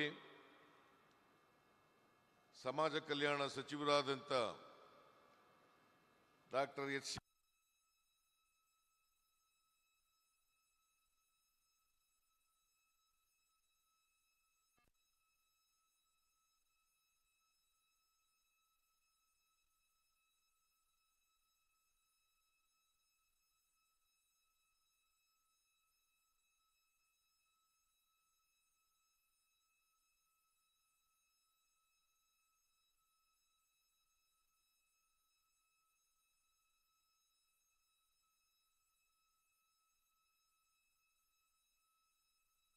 ಸಂದರ್ಭದಲ್ಲಿ ಹೇಳಲಿಕ್ಕೆ ಬಯಸ್ತಾ ಇದ್ದೇನೆ.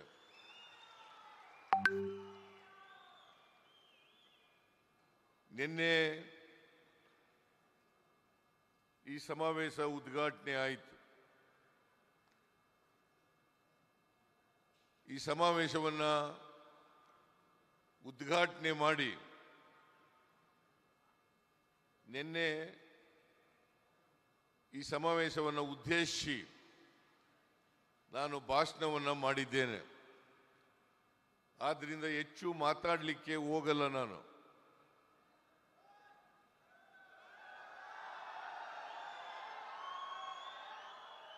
ಹೆಚ್ಚು ಮಾತಾಡಲಿಕ್ಕೆ ಹೋಗಲ್ಲ. ಕಾರಣ ಯಾಕಪ್ಪ ಅಂದ್ರೆ ನಿನ್ನೆನೆ ನಾನು ಉದ್ಘಾಟನಾ ಭಾಷಣವನ್ನು ಮಾಡಿದ್ದೇನೆ.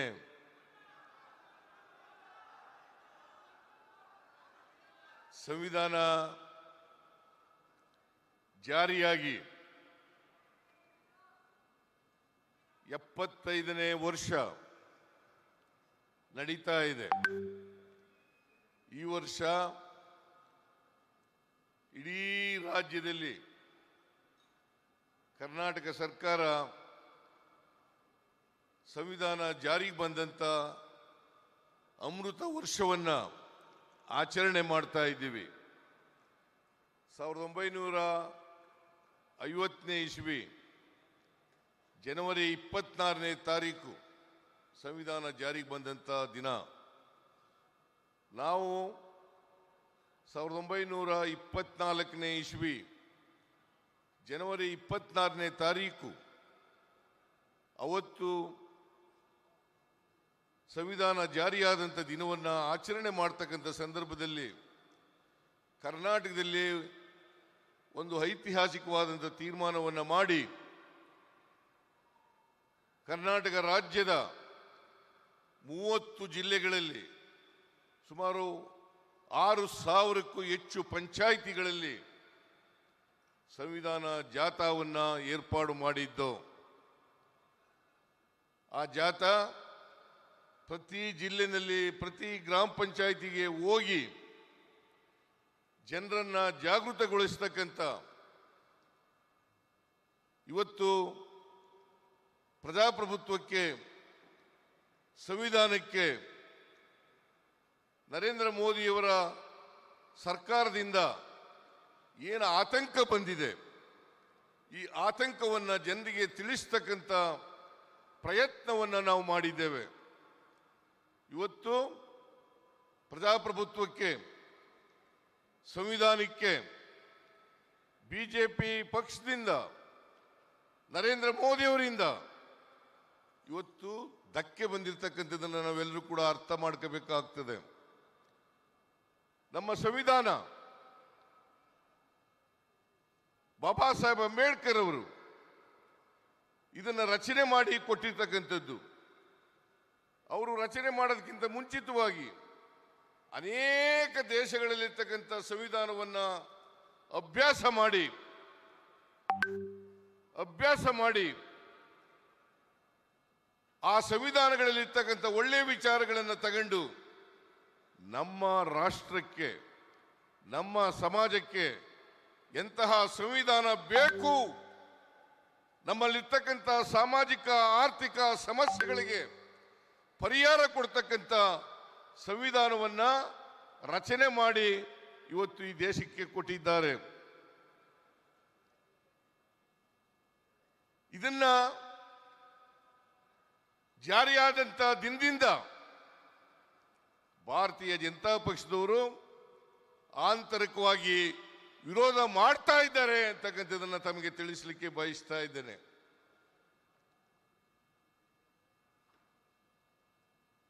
RSSನ ಗೋಲ್ವಾಲ್ಕರ್ ಅವರು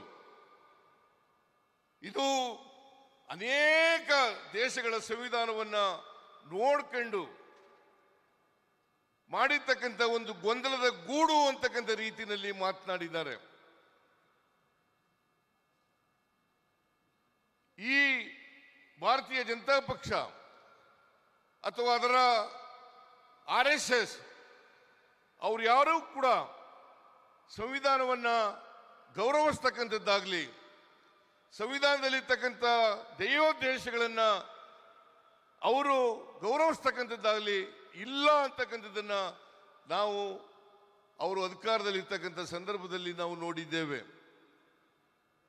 ಈ ದೇಶಕ್ಕೆ ಸ್ವಾತಂತ್ರ್ಯ ಬಂದ ಮೇಲೆ ಅವರು ಯಾವ ರೀತಿ ನಡ್ಕೊಂಡಿದ್ದಾರೆ ಅಂತಕ್ಕಂಥದ್ದನ್ನು ಕೂಡ ನಾವು ಅರ್ಥ ಮಾಡ್ಕೋಬೇಕಾಗ್ತದೆ. ಸಾಮಾಜಿಕ ನ್ಯಾಯ, ಬಡವರು, ದಲಿತರು, ಹಿಂದುಳಿದವರು, ಅಲ್ಪಸಂಖ್ಯಾತರು, ಕಾರ್ಮಿಕರು, ಮಹಿಳೆಯರು ಇವರಿಗೆ ವಿರುದ್ಧವಾಗಿರ್ತಕ್ಕಂಥ ಯಾವುದಾದ್ರೂ ಪಕ್ಷ ಇದ್ರೆ ಅದು ಭಾರತೀಯ ಜನತಾ ಪಕ್ಷ ಅಂತಕ್ಕಂಥದ್ದನ್ನ ಎಲ್ಲರೂ ಕೂಡ ಅರ್ಥ ಮಾಡ್ಕೋಬೇಕಾಗ್ತದೆ. ಅದಕ್ಕಾಗೇನೆ ಅನಂತ್ ಕುಮಾರ್ ಹೆಗ್ಡೆ ಅವರು ಮಂತ್ರಿಯಾಗಿದ್ದಂಥ ಸಂದರ್ಭದಲ್ಲಿ ನರೇಂದ್ರ ಮೋದಿಯವರ ಮಂತ್ರಿಮಂಡಲದಲ್ಲಿ ಮಂತ್ರಿಯಾಗಿದ್ದರು. ಅವರು ಒಮ್ಮೆ ಹೇಳಿದ್ರು ರಾಯಚೂರಿನಲ್ಲಿ, ನಾವು ಅಧಿಕಾರಕ್ಕೆ ಬಂದಿರತಕ್ಕಂಥದ್ದೇ ಸಂವಿಧಾನವನ್ನ ಬದಲಾವಣೆ ಮಾಡಲಿಕ್ಕೋಸ್ಕರ. ಅವರು MP ಆಗಿ ಹೇಳಿದಂಥ ಮಾತಲ್ಲ. ನರೇಂದ್ರ ಮೋದಿಯವರ ಮಂತ್ರಿಮಂಡಲದಲ್ಲಿ ಮಂತ್ರಿಯಾಗಿ ಹೇಳಿದಂಥ ಮಾತು, ಇದನ್ನ ಭಾರತೀಯ ಜನತಾ ಪಕ್ಷದವರಾಗ್ಲಿ RSSನವರಾಗ್ಲಿ ಇದನ್ನ ಖಂಡಿಸ್ತಕ್ಕಂಥ ಕೆಲಸವನ್ನ ಮಾಡಲಿಲ್ಲ. ಅಷ್ಟೇ ಏಕೆ ನರೇಂದ್ರ ಮೋದಿಯವರು ಇವ್ರ ಮೇಲೆ ಯಾವುದೇ ಕ್ರಮವನ್ನ, ಅಮಿತ್ ಶಾ ಯಾವುದೇ ಕ್ರಮವನ್ನ ಇವ್ರ ಮೇಲೆ ತಗೊಳ್ಳಿಲ್ಲ. ಅದರ ಅರ್ಥ ಸರ್ಕಾರದ ನಿಲುವನ್ನ ಅನಂತಕುಮಾರ್ ಹೆಗಡೆಯವರ ಮೂಲಕ ಹೇಳಿಸಿದ್ದಾರೆ ಅಂತಕ್ಕಂಥದ್ದನ್ನು ತಾವೆಲ್ಲರೂ ಕೂಡ ಅರ್ಥ ಮಾಡ್ಕೋಬೇಕಾಗ್ತದೆ. ಸಂವಿಧಾನ ಬದಲಾವಣೆ ಆದರೆ ನಾವು ಯಾರು ಕೂಡ ಉಳಿಲಿಕ್ಕೆ ಸಾಧ್ಯ ಆಗಲ್ಲ. ಇದನ್ನ ನಾವು ಪ್ರತಿಯೊಬ್ಬರು ಕೂಡ ಅರ್ಥ ಮಾಡ್ಕೋಬೇಕು. ದಲಿತರು, ಹಿಂದುಳಿದವರು, ಅಲ್ಪಸಂಖ್ಯಾತರು, ಕಾರ್ಮಿಕರು, ಮಹಿಳೆಯರು, ರೈತರು, ಇವ್ರು ಯಾರು ಕೂಡ ಉಳಿಲಿಕ್ಕೆ ಸಾಧ್ಯ ಇಲ್ಲ. ಇವತ್ತು ಸಮಾಜದಲ್ಲಿ ಎಲ್ಲರಿಗೂ ಕೂಡ ಸಮಾನ ಅವಕಾಶವನ್ನು ಕಲ್ಪಿಸಿಕೊಟ್ಟಿದ್ದಾರೆ. ಅದು ಉದ್ಯೋಗದಲ್ಲಿರ್ಬೋದು, ಶಿಕ್ಷಣದಲ್ಲಿರ್ಬೋದು, ಬದುಕ್ತಕ್ಕಂಥದ್ರಲ್ಲಿರ್ಬೋದು, ಎಲ್ಲದರಲ್ಲಿಯೂ ಕೂಡ ಸಮಾನ ಅವಕಾಶವನ್ನು ಕಲ್ಪಿಸಿಕೊಟ್ಟಿದ್ದಾರೆ. ಇವತ್ತು ಸಮಾಜದ ಕನಸನ್ನ ಸಂವಿಧಾನದ ಮೂಲಕ ಬಾಬಾ ಸಾಹೇಬ್ ಅಂಬೇಡ್ಕರ್ ಅವರು ಆ ಕನಸನ್ನ ಈ ದೇಶದಲ್ಲಿ ಬಿತ್ತಿದ್ದಾರೆ ಅಂತಕ್ಕಂಥದ್ದನ್ನು ಅರ್ಥ ಮಾಡ್ಕೋಬೇಕಾಗ್ತದೆ. ಅವರು ಸಂವಿಧಾನ ಕಾನ್ಸ್ಟಿಟ್ಯೂಯೆಂಟ್ ಅಸೆಂಬ್ಲಿನಲ್ಲಿ ಭಾಷಣ ಮಾಡಿದ್ದಾರೆ. ನಾವೆಲ್ಲರೂ ಕೂಡ ಭಾಷಣವನ್ನು ಓದಬೇಕು. 1949 ನವೆಂಬರ್ 25ನೇ ತಾರೀಕು ಕಾನ್ಸ್ಟಿಟ್ಯೂಯೆಂಟ್ ಅಸೆಂಬ್ಲಿನಲ್ಲಿ ಅವರು ಭಾಷಣ, ಅದು ಒಂದು ಐತಿಹಾಸಿಕವಾದಂಥ ಭಾಷಣ ಅಂತಕ್ಕಂಥದ್ದನ್ನು ತಿಳ್ಕೋಬೇಕಾಗ್ತದೆ. ಅವತ್ತು ಹೇಳಿದ್ದಾರೆ 1950 ಜನವರಿ 26ನೇ ತಾರೀಕು ಈ ಸಂವಿಧಾನ ಜಾರಿಗೆ ಬರ್ತದೆ. ಅವತ್ತು ವೈರುಧ್ಯತೆ ಇರ್ತಕ್ಕಂಥ ಸಮಾಜಕ್ಕೆ ನಾವೆಲ್ಲರೂ ಕೂಡ ಕಾಲಿಡ್ತಾ ಇದ್ದೇವೆ. ರಾಜಕೀಯ ಸ್ವಾತಂತ್ರ್ಯ ಎಲ್ರಿಗೂ ಕೂಡ ಲಭಿಸಿದೆ. ಪ್ರತಿಯೊಬ್ಬರಿಗೂ ಕೂಡ ಒಂದು ಓಟು, ಒಂದು ಮೌಲ್ಯ ಅಂತಕ್ಕಂಥದ್ದನ್ನ ರಾಜಕೀಯ ಸ್ವಾತಂತ್ರ್ಯ ಸಿಕ್ಕಿದೆ. ಆದರೆ ಆರ್ಥಿಕ ಸಾಮಾಜಿಕ ಸ್ವಾತಂತ್ರ್ಯದಲ್ಲಿ ಒಂದು ಮೌಲ್ಯ ಅಂತಕ್ಕಂಥ ಪರಿಸ್ಥಿತಿ ಇಲ್ಲ. ಅದಕ್ಕೋಸ್ಕರ ಸಮಾಜದಲ್ಲಿ ಅಸಮಾನತೆ ಇದೆ. ಸಾಮಾಜಿಕ ಅಸಮಾನತೆ, ಆರ್ಥಿಕ ಅಸಮಾನತೆ, ಇಂಥ ವೈರುಧ್ಯತೆ ಇರ್ತಕ್ಕಂಥ ಸಮಾಜಕ್ಕೆ ನಾವು ಕಾಲಿಡ್ತಾ ಇದ್ದೀವಿ.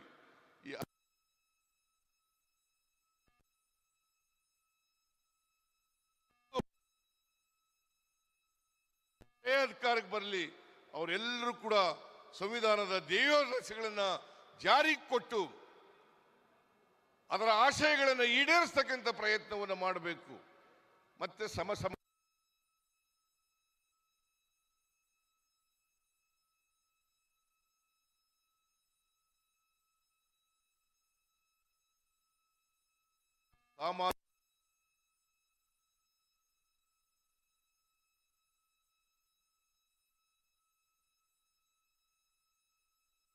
ಗಳನ್ನು ಕೂಡ ಹೇಳಿದ್ದಾರೆ.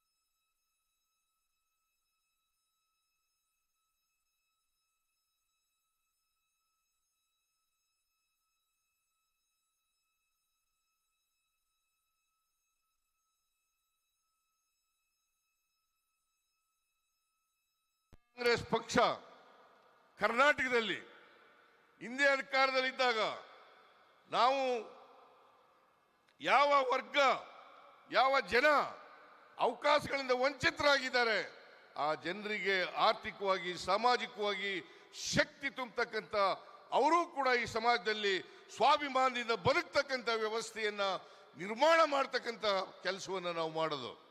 ಅವತ್ತು 165 ಭರವಸೆಗಳನ್ನು ಕೊಟ್ಟಿದ್ದು 2013ರಿಂದ 18ರವರೆಗೆ. ಆ ಭರವಸೆಗಳಲ್ಲಿ 158 ಭರವಸೆಗಳನ್ನು ಈಡೇರಿಸಿದ್ದವು. ಈ ಸಾರಿ ಆರ್ಥಿಕ ಸಾಮಾಜಿಕ ಶಕ್ತಿಯನ್ನ ಅವಕಾಶಗಳಿಂದ ವಂಚಿತರಾಗಿರ್ತಕ್ಕಂಥ ಜನರಿಗೆ ತುಂಬಬೇಕು ಅನ್ನೋ ಕಾರಣಕ್ಕೋಸ್ಕರವಾಗಿ 5 ಗ್ಯಾರಂಟಿಗಳನ್ನ ಜನರಿಗೆ ನಾವು ಭರವಸೆಗಳನ್ನಾಗಿ ಕೊಟ್ಟಿದ್ದು. ನಾವು ಅಧಿಕಾರಕ್ಕೆ ಬಂದು ಈ ಸಾರಿ 9 ತಿಂಗಳಾಯ್ತು. ಈ 9 ತಿಂಗಳಲ್ಲಿ 5 ಗ್ಯಾರಂಟಿಗಳನ್ನ ಈಡೇರಿಸಿದ್ದೇವೆ ಅಂತಕ್ಕಂಥ ಮಾತುಗಳನ್ನು ಹೇಳಲಿಕ್ಕೆ ಬಯಸ್ತಾ ಇದ್ದೇನೆ. ಅದೇ ಬಿಜೆಪಿಯವರು ಯಾವತ್ತೂ ಕೂಡ ನುಡಿದಂತೆ ನಡೆದಿಲ್ಲ. ನಾವು ಬಸವಾದಿ ಶರಣರು ನುಡಿದಂತೆ ನಡೆದಿದ್ದಾರೆ. ಅವರ ದಾರಿನಲ್ಲಿ ಹೆಜ್ಜೆ ಇಡ್ತಕ್ಕಂಥ ಪ್ರಾಮಾಣಿಕವಾದಂಥ ಪ್ರಯತ್ನವನ್ನು ಮಾಡ್ತಾ ಇರ್ತಕ್ಕಂಥ ಪಕ್ಷ ಇದ್ರೆ, ಸರ್ಕಾರ ಇದ್ರೆ ಅದು ಕಾಂಗ್ರೆಸ್ ಸರ್ಕಾರ ಅಂತಕ್ಕಂಥದ್ದನ್ನು ತಿಳಿಸಲಿಕ್ಕೆ ಬಯಸ್ತಾ ಇದ್ದೇನೆ. ಇವತ್ತು 1,20,00,000 ಜನ 1,20,00,000 ಜನ ಈ 5 ಗ್ಯಾರಂಟಿಗಳ ಪ್ರಯೋಜನವನ್ನು ಪಡೀತಾ ಇದ್ದಾರೆ. ಅದರರ್ಥ ಸುಮಾರು 4,60,00,000 ಜನ 4,60,00,000 ಜನ ಯಾರು ಬಡತನದ ರೇಖೆಯಿಂದ ಕೆಳಗಡೆ ಇದ್ದಾರೆ, ಅವಕಾಶಗಳಿಂದ ವಂಚಿತರಾಗಿದ್ದಾರೆ, ಆ ಎಲ್ಲ ಜನರು ಕೂಡ ಬಡತನದಿಂದ ಹೊರಗಡೆ ಬಂದಿದ್ದಾರೆ ಅಂತಕ್ಕಂಥದ್ದನ್ನು ತಿಳ್ಕೊಳ್ಳಿಕ್ಕೆ ಸಾಧ್ಯ ಆಗ್ತದೆ. ಇದನ್ನ ನಮ್ಮ ವಿರೋಧಿಗಳು ಅಪಪ್ರಚಾರ ಮಾಡುತ್ತಾರೆ.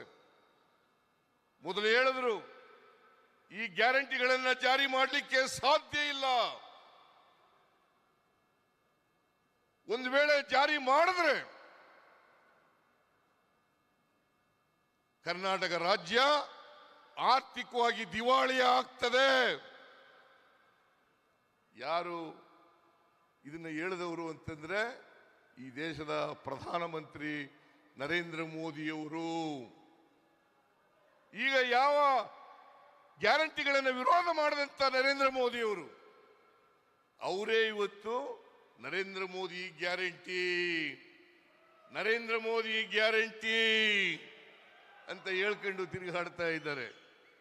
ಭಾರತೀಯ ಜನತಾ ಪಕ್ಷದವರು ಕೇಂದ್ರದ ನರೇಂದ್ರ ಮೋದಿ ಅವರಾಗಬಹುದು, ಕರ್ನಾಟಕ ರಾಜ್ಯದ ಮುಖಂಡಗಳಾಗಬಹುದು, ಯಾವತ್ತೂ ಕೂಡ ನುಡಿದಂತೆ ನಡೆದಿಲ್ಲ.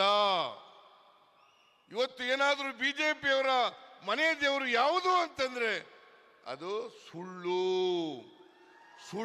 ಅವರ ಮನೆ ದೇವರು. ನರೇಂದ್ರ ಮೋದಿ ಅವರು ಸುಳ್ಳು ಹೇಳಿದ್ದಾರೆ, ಕರ್ನಾಟಕದ ಬಿಜೆಪಿ ಮುಖಂಡರುಗಳು ಸುಳ್ಳು ಹೇಳಿದ್ದಾರೆ. ನಾವು ನುಡಿದಂತೆ ನಡೆದಿದ್ದೇವೆ. ಬಾಬಾ ಸಾಹೇಬ್ ಅಂಬೇಡ್ಕರ್ ಅವರು ಯಾವ ಉದ್ದೇಶ ಇಟ್ಕೊಂಡಿದ್ರು ಆ ಉದ್ದೇಶವನ್ನು ಈಡೇರಿಸಲಿಕ್ಕೋಸ್ಕರ ಆರ್ಥಿಕವಾಗಿ ಸಾಮಾಜಿಕವಾಗಿ ಶಕ್ತಿ ತುಂಬತಕ್ಕಂಥ ಕೆಲಸವನ್ನು ಮಾಡ್ತಾ ಇದ್ದೇವೆ.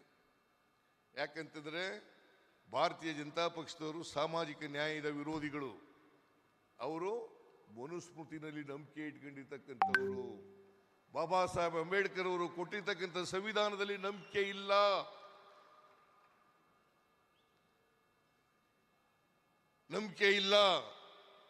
ಅದರಿಂದ ನೇರವಾಗಿ ಸಂವಿಧಾನವನ್ನು ರದ್ದುಪಡಿಸಿದ್ರೆ ಈ ದೇಶದಲ್ಲಿ ರಕ್ತಪಾತ ಆಗ್ತದೆ, ರಕ್ತ ಕ್ರಾಂತಿ ಆಗ್ತದೆ ಅಂತ ಹೇಳಿ ಎದುರಿ ಸಂವಿಧಾನವನ್ನು ತಿರುಚತಕ್ಕಂಥ ಕೆಲಸವನ್ನು ಮಾಡ್ತಾರೆ, ದುರ್ಬಲಗೊಳಿಸ್ತಕ್ಕಂಥ ಕೆಲಸವನ್ನು ಮಾಡ್ತಾರೆ. ನಿನ್ನೆ ಹೇಳಿದೆ, ಅಬ್ರಾಹಿಂ ಲಿಂಕನ್ ಹೇಳಿದ್ರು, ಅಮೆರಿಕ ದೇಶದ ಸಂಸತ್ತು ನ್ಯಾಯಾಲಯ ಈ ದೇಶದ ಅಮೆರಿಕ ದೇಶದ ಪ್ರಜೆಗಳ ಆಸ್ತಿ. ಸಂವಿಧಾನವನ್ನು ಬುಡಮೇಲು ಮಾಡ್ತಕ್ಕಂಥದ್ದು, ಅದನ್ನು ಕಿತ್ತೊಸಿತಕ್ಕಂಥದ್ದು ಪ್ರಜೆಗಳ ಕರ್ತವ್ಯ ಅಲ್ಲ. ಸಂವಿಧಾನವನ್ನು ರಕ್ಷಣೆ ಮಾಡ್ತಕ್ಕಂಥದ್ದು, ನ್ಯಾಯಾಲಯವನ್ನು ರಕ್ಷಣೆ ಮಾಡ್ತಕ್ಕಂಥದ್ದು, ಪ್ರಜಾಪ್ರಭುತ್ವವನ್ನು ರಕ್ಷಣೆ ಮಾಡ್ತಕ್ಕಂಥದ್ದು ಎಲ್ಲರ ಕರ್ತವ್ಯ, ನಮ್ಮ ಜನರ ಕರ್ತವ್ಯ ಅಂತಕ್ಕಂಥದ್ದು, ಭಾರತೀಯರ ಕರ್ತವ್ಯ, ಕನ್ನಡಿಗರ ಕರ್ತವ್ಯ ಅಂತಕ್ಕಂಥದ್ದನ್ನು ಅರ್ಥ ಮಾಡ್ಕೋಬೇಕಾಗ್ತದೆ. ಅದರಿಂದ ನಾವು ಕಿತ್ತು ಎಸಿಬೇಕಾಗಿರ್ತಕ್ಕಂಥದ್ದು, ಕಿತ್ತು ಒಗಿಬೇಕಾಗಿರ್ತಕ್ಕಂಥದ್ದು ಯಾರು ಸಂವಿಧಾನಕ್ಕೆ ವಿರುದ್ಧವಾಗಿದ್ದಾರೆ, ಯಾರು ಸಂವಿಧಾನಕ್ಕೆ ವಿರುದ್ಧವಾಗಿದ್ದಾರೆ ಆ ಜನರನ್ನ ಕಿತ್ತು ಒಗೆದಾಗ ಮಾತ್ರ ನಮ್ಮ ಸಂವಿಧಾನವನ್ನು ಉಳಿಸ್ಕೊಳ್ಳಿಕ್ಕೆ ಸಾಧ್ಯ ಆಗ್ತದೆ. ಸಂವಿಧಾನ ಉಳಿದ್ರೆ ನಾವೆಲ್ಲ ಉಳಿಲಿಕ್ಕೆ ಸಾಧ್ಯ ಆಗ್ತದೆ. ಸಂವಿಧಾನ ಇಲ್ಲದೆ ಹೋದ್ರೆ ಬಡವರು, ದಲಿತರು, ಹಿಂದುಳಿದವರು, ಅಲ್ಪಸಂಖ್ಯಾತರು, ಮಹಿಳೆಯರು, ಕಾರ್ಮಿಕರು ಉಳಿಲಿಕ್ಕೆ ಸಾಧ್ಯ ಆಗಲ್ಲ. ಇದನ್ನು ನಾವೆಲ್ಲರೂ ಕೂಡ ಅರ್ಥ ಮಾಡ್ಕೋಬೇಕಾಗ್ತದೆ. ಅದಕ್ಕೋಸ್ಕರ ಇವರು ಅಪರೋಕ್ಷವಾಗಿ ಸಂವಿಧಾನವನ್ನ ದುರ್ಬಲಗೊಳಿಸ್ತಕ್ಕಂಥ ಪ್ರಯತ್ನವನ್ನ ಭಾರತೀಯ ಜನತಾ ಪಕ್ಷದವರು ಮಾಡ್ತಾ ಇದ್ದಾರೆ. ಅದಕ್ಕೆ ಬಾಬಾ ಸಾಹೇಬ್ ಅಂಬೇಡ್ಕರ್ ಅವರು ಮಾತನ್ನೇ ಹೇಳಿದರು, ಈ ಸಂವಿಧಾನದ ಯಶಸ್ಸು ಸಿಗಬೇಕಾದ್ರೆ, ಈ ಸಂವಿಧಾನದ ಶ್ರೇಷ್ಠತೆಯನ್ನ ಉಳಿಸ್ಕೋಬೇಕಾದ್ರೆ ಯಾರ ಕೈನಲ್ಲಿ ಸಂವಿಧಾನ ಇರ್ತದೆ ಅದು ಬಹಳ ಮುಖ್ಯ. ಸಂವಿಧಾನದ ಪರವಾಗಿರ್ತಕ್ಕಂಥವರ ಕೈನಲ್ಲಿ ಸಂವಿಧಾನ ಇದ್ರೆ ಈ ದೇಶ ಉಳಿತದೆ, ಬಡವರು ಉಳಿತಾರೆ, ದಲಿತರು ಉಳಿತಾರೆ, ಹಿಂದುಳಿದವರು ಉಳಿತಾರೆ, ಅಲ್ಪಸಂಖ್ಯಾತರು ಉಳಿತಾರೆ, ಮಹಿಳೆಯರು ಉಳಿತಾರೆ, ಮತ್ತೆ ಕಾರ್ಮಿಕರು ಉಳಿಲಿಕ್ಕೆ ಸಾಧ್ಯ ಆಗ್ತದೆ.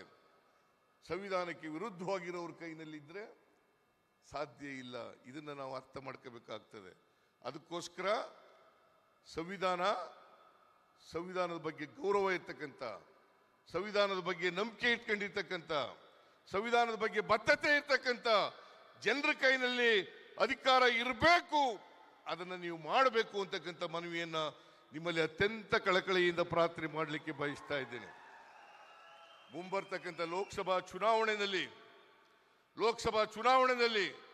ಸಂವಿಧಾನಕ್ಕೆ ವಿರುದ್ಧ ಇರ್ತಕ್ಕಂಥ, ಸಾಮಾಜಿಕ ನ್ಯಾಯಕ್ಕೆ ವಿರುದ್ಧ ಇರ್ತಕ್ಕಂಥ, ಸಮಾನತೆಗೆ ವಿರುದ್ಧ ಇರ್ತಕ್ಕಂಥ ಬಿಜೆಪಿಯವರನ್ನ ಸೋಲಿಸಿ ಸಂವಿಧಾನದ ಪರವಾಗಿರ್ತಕ್ಕಂಥವರ ಕಾಂಗ್ರೆಸ್ನವರು ಮತ್ತು ಎಲ್ಲ ಕಾಂಗ್ರೆಸ್ ಬಿಜೆಪಿಯೇತರ ಪಕ್ಷದ ನಾಯಕರುಗಳಿಗೆ, ಪಕ್ಷಗಳಿಗೆ ಬೆಂಬಲವನ್ನು ವ್ಯಕ್ತ ಮಾಡಬೇಕು ಅಂತೇಳಿ ನಿಮ್ಮಲ್ಲಿ ಅತ್ಯಂತ ಕಳಕಳಿಯಿಂದ ಪ್ರಾರ್ಥನೆಯನ್ನು ಮಾಡಲಿಕ್ಕೆ ಬಯಸ್ತಾ ಇದ್ದೇನೆ.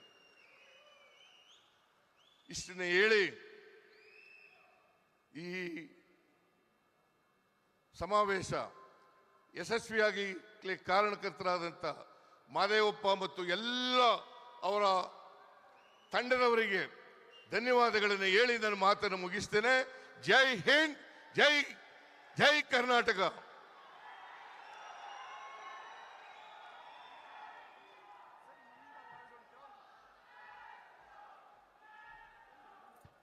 ಕರ್ನಾಟಕದ ಉಳಿವಿಗಾಗಿ ಸಂವಿಧಾನದ ರಕ್ಷಣೆ ಬಹಳ ಮುಖ್ಯ ಎನ್ನುವ ಅಭಿಮತವನ್ನು ವ್ಯಕ್ತಪಡಿಸಿದ್ದಾರೆ. ಸನ್ಮಾನ್ಯ ಮುಖ್ಯಮಂತ್ರಿಗಳಿಗೆ ಜಯವಾಗಲಿ ಚಪ್ಪಾಳೆಗಳ ಮುಖೇನ. ಹಾಗೆ ತೇಜಸ್ವಿ ಚಕ್ರವರ್ತಿ ಚಾಮರಾಜನಗರದಿಂದ ನಿನ್ನೆ ಉದ್ಘಾಟನಾ ಸಮಾರಂಭದಲ್ಲಿ ಅತ್ಯಂತ ವಿದ್ವತ್ಪೂರ್ಣವಾಗಿ ಬಾಬಾ ಸಾಹೇಬ್ ಅಂಬೇಡ್ಕರ್ ಅವರು ಕೊಟ್ಟಂತಹ ಸಂವಿಧಾನದ ಮಾತುಗಳನ್ನು, ಆ ಪೀಠಿಕೆಯನ್ನು, ಜೊತೆಗೆ ಯಾವುದೇ ಆರ್ಟಿಕಲ್ ಕೇಳಿದ್ರು ಪಟ್ಟನೆ ಎಲ್ಲವನ್ನ ಪ್ರಸ್ತುತಪಡಿಸಿದಂತಹ ತೇಜಸ್ ಚಕ್ರವರ್ತಿ ಅವರಿಗೆ ಸನ್ಮಾನ್ಯ ಮುಖ್ಯಮಂತ್ರಿಗಳಿಂದ ಇದೀಗ ಸನ್ಮಾನ ನಡೀತಾ ಇದೆ.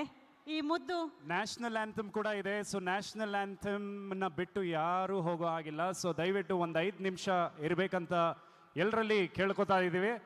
ಸಂವಿಧಾನ ನಮ್ಮ ದೇಶದ್ದು, ಸಂವಿಧಾನ ನಮ್ಮದು. ಇಡೀ ಪ್ರಪಂಚದಲ್ಲೇ ಅತಿ ದೊಡ್ಡ ಸಂವಿಧಾನದಲ್ಲಿ ನ್ಯಾಷನಲ್ ಆಂಥಮ್ಗೆ ತಾವೆಲ್ಲರೂ ಇಲ್ಲಿ ಇರ್ಬೇಕಂತ ಹೇಳ್ಬಿಟ್ಟು ಕೇಳ್ಕೊತಿದ್ದೀವಿ. ಸೊ ಹಾಗಾಗಿ ದಯವಿಟ್ಟು ತಾವೆಲ್ಲರೂ ಇಲ್ಲೇ ಇರಿ.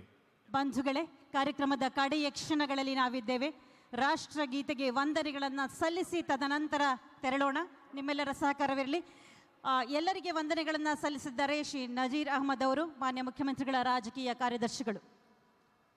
ವೋಟ್ ಆಫ್ ಥ್ಯಾಂಕ್ಸ್ ಆದ ನಂತರ ನ್ಯಾಷನಲ್ ಆಂಥಮ್ ಇರುತ್ತೆ. ಸೊ ಹಾಗಾಗಿ ದಯವಿಟ್ಟು ತಾವೆಲ್ಲರೂ ಇಲ್ಲೇ ಇರಬೇಕಂತ ಕೇಳ್ಕೊತಿದ್ದೀವಿ. Political secretary Shri Nazir Ahmad. ಈಗಾಗಲೇ ಈ ಒಂದು ಐತಿಹಾಸಿಕ ಕಾರ್ಯಕ್ರಮದ ಸಮೂರಪ ಕಾರ್ಯಕ್ರಮವನ್ನು ತಾವೆಲ್ಲ ಈ ಒಂದು ಕಾರ್ಯಕ್ರಮದಲ್ಲಿ ಭಾಗವಹಿಸಿರ್ತಕ್ಕಂಥ ಮಲ್ಲಿಕಾರ್ಜುನ್ ಖರ್ಗೆ ಸಾಹೇಬ್ರೆ, AICC ಪ್ರೆಸಿಡೆಂಟು ಹಾಗೂ ರಾಜ್ಯದ ಮುಖ್ಯಮಂತ್ರಿಗಳು ಈ ಜಾಥಾವನ್ನು 26ನೇ ತಾರೀಕು ಪ್ರಾರಂಭ ಮಾಡಿ ಒಂದು 30 ದಿವಸ ಕಾಲ ಇಡೀ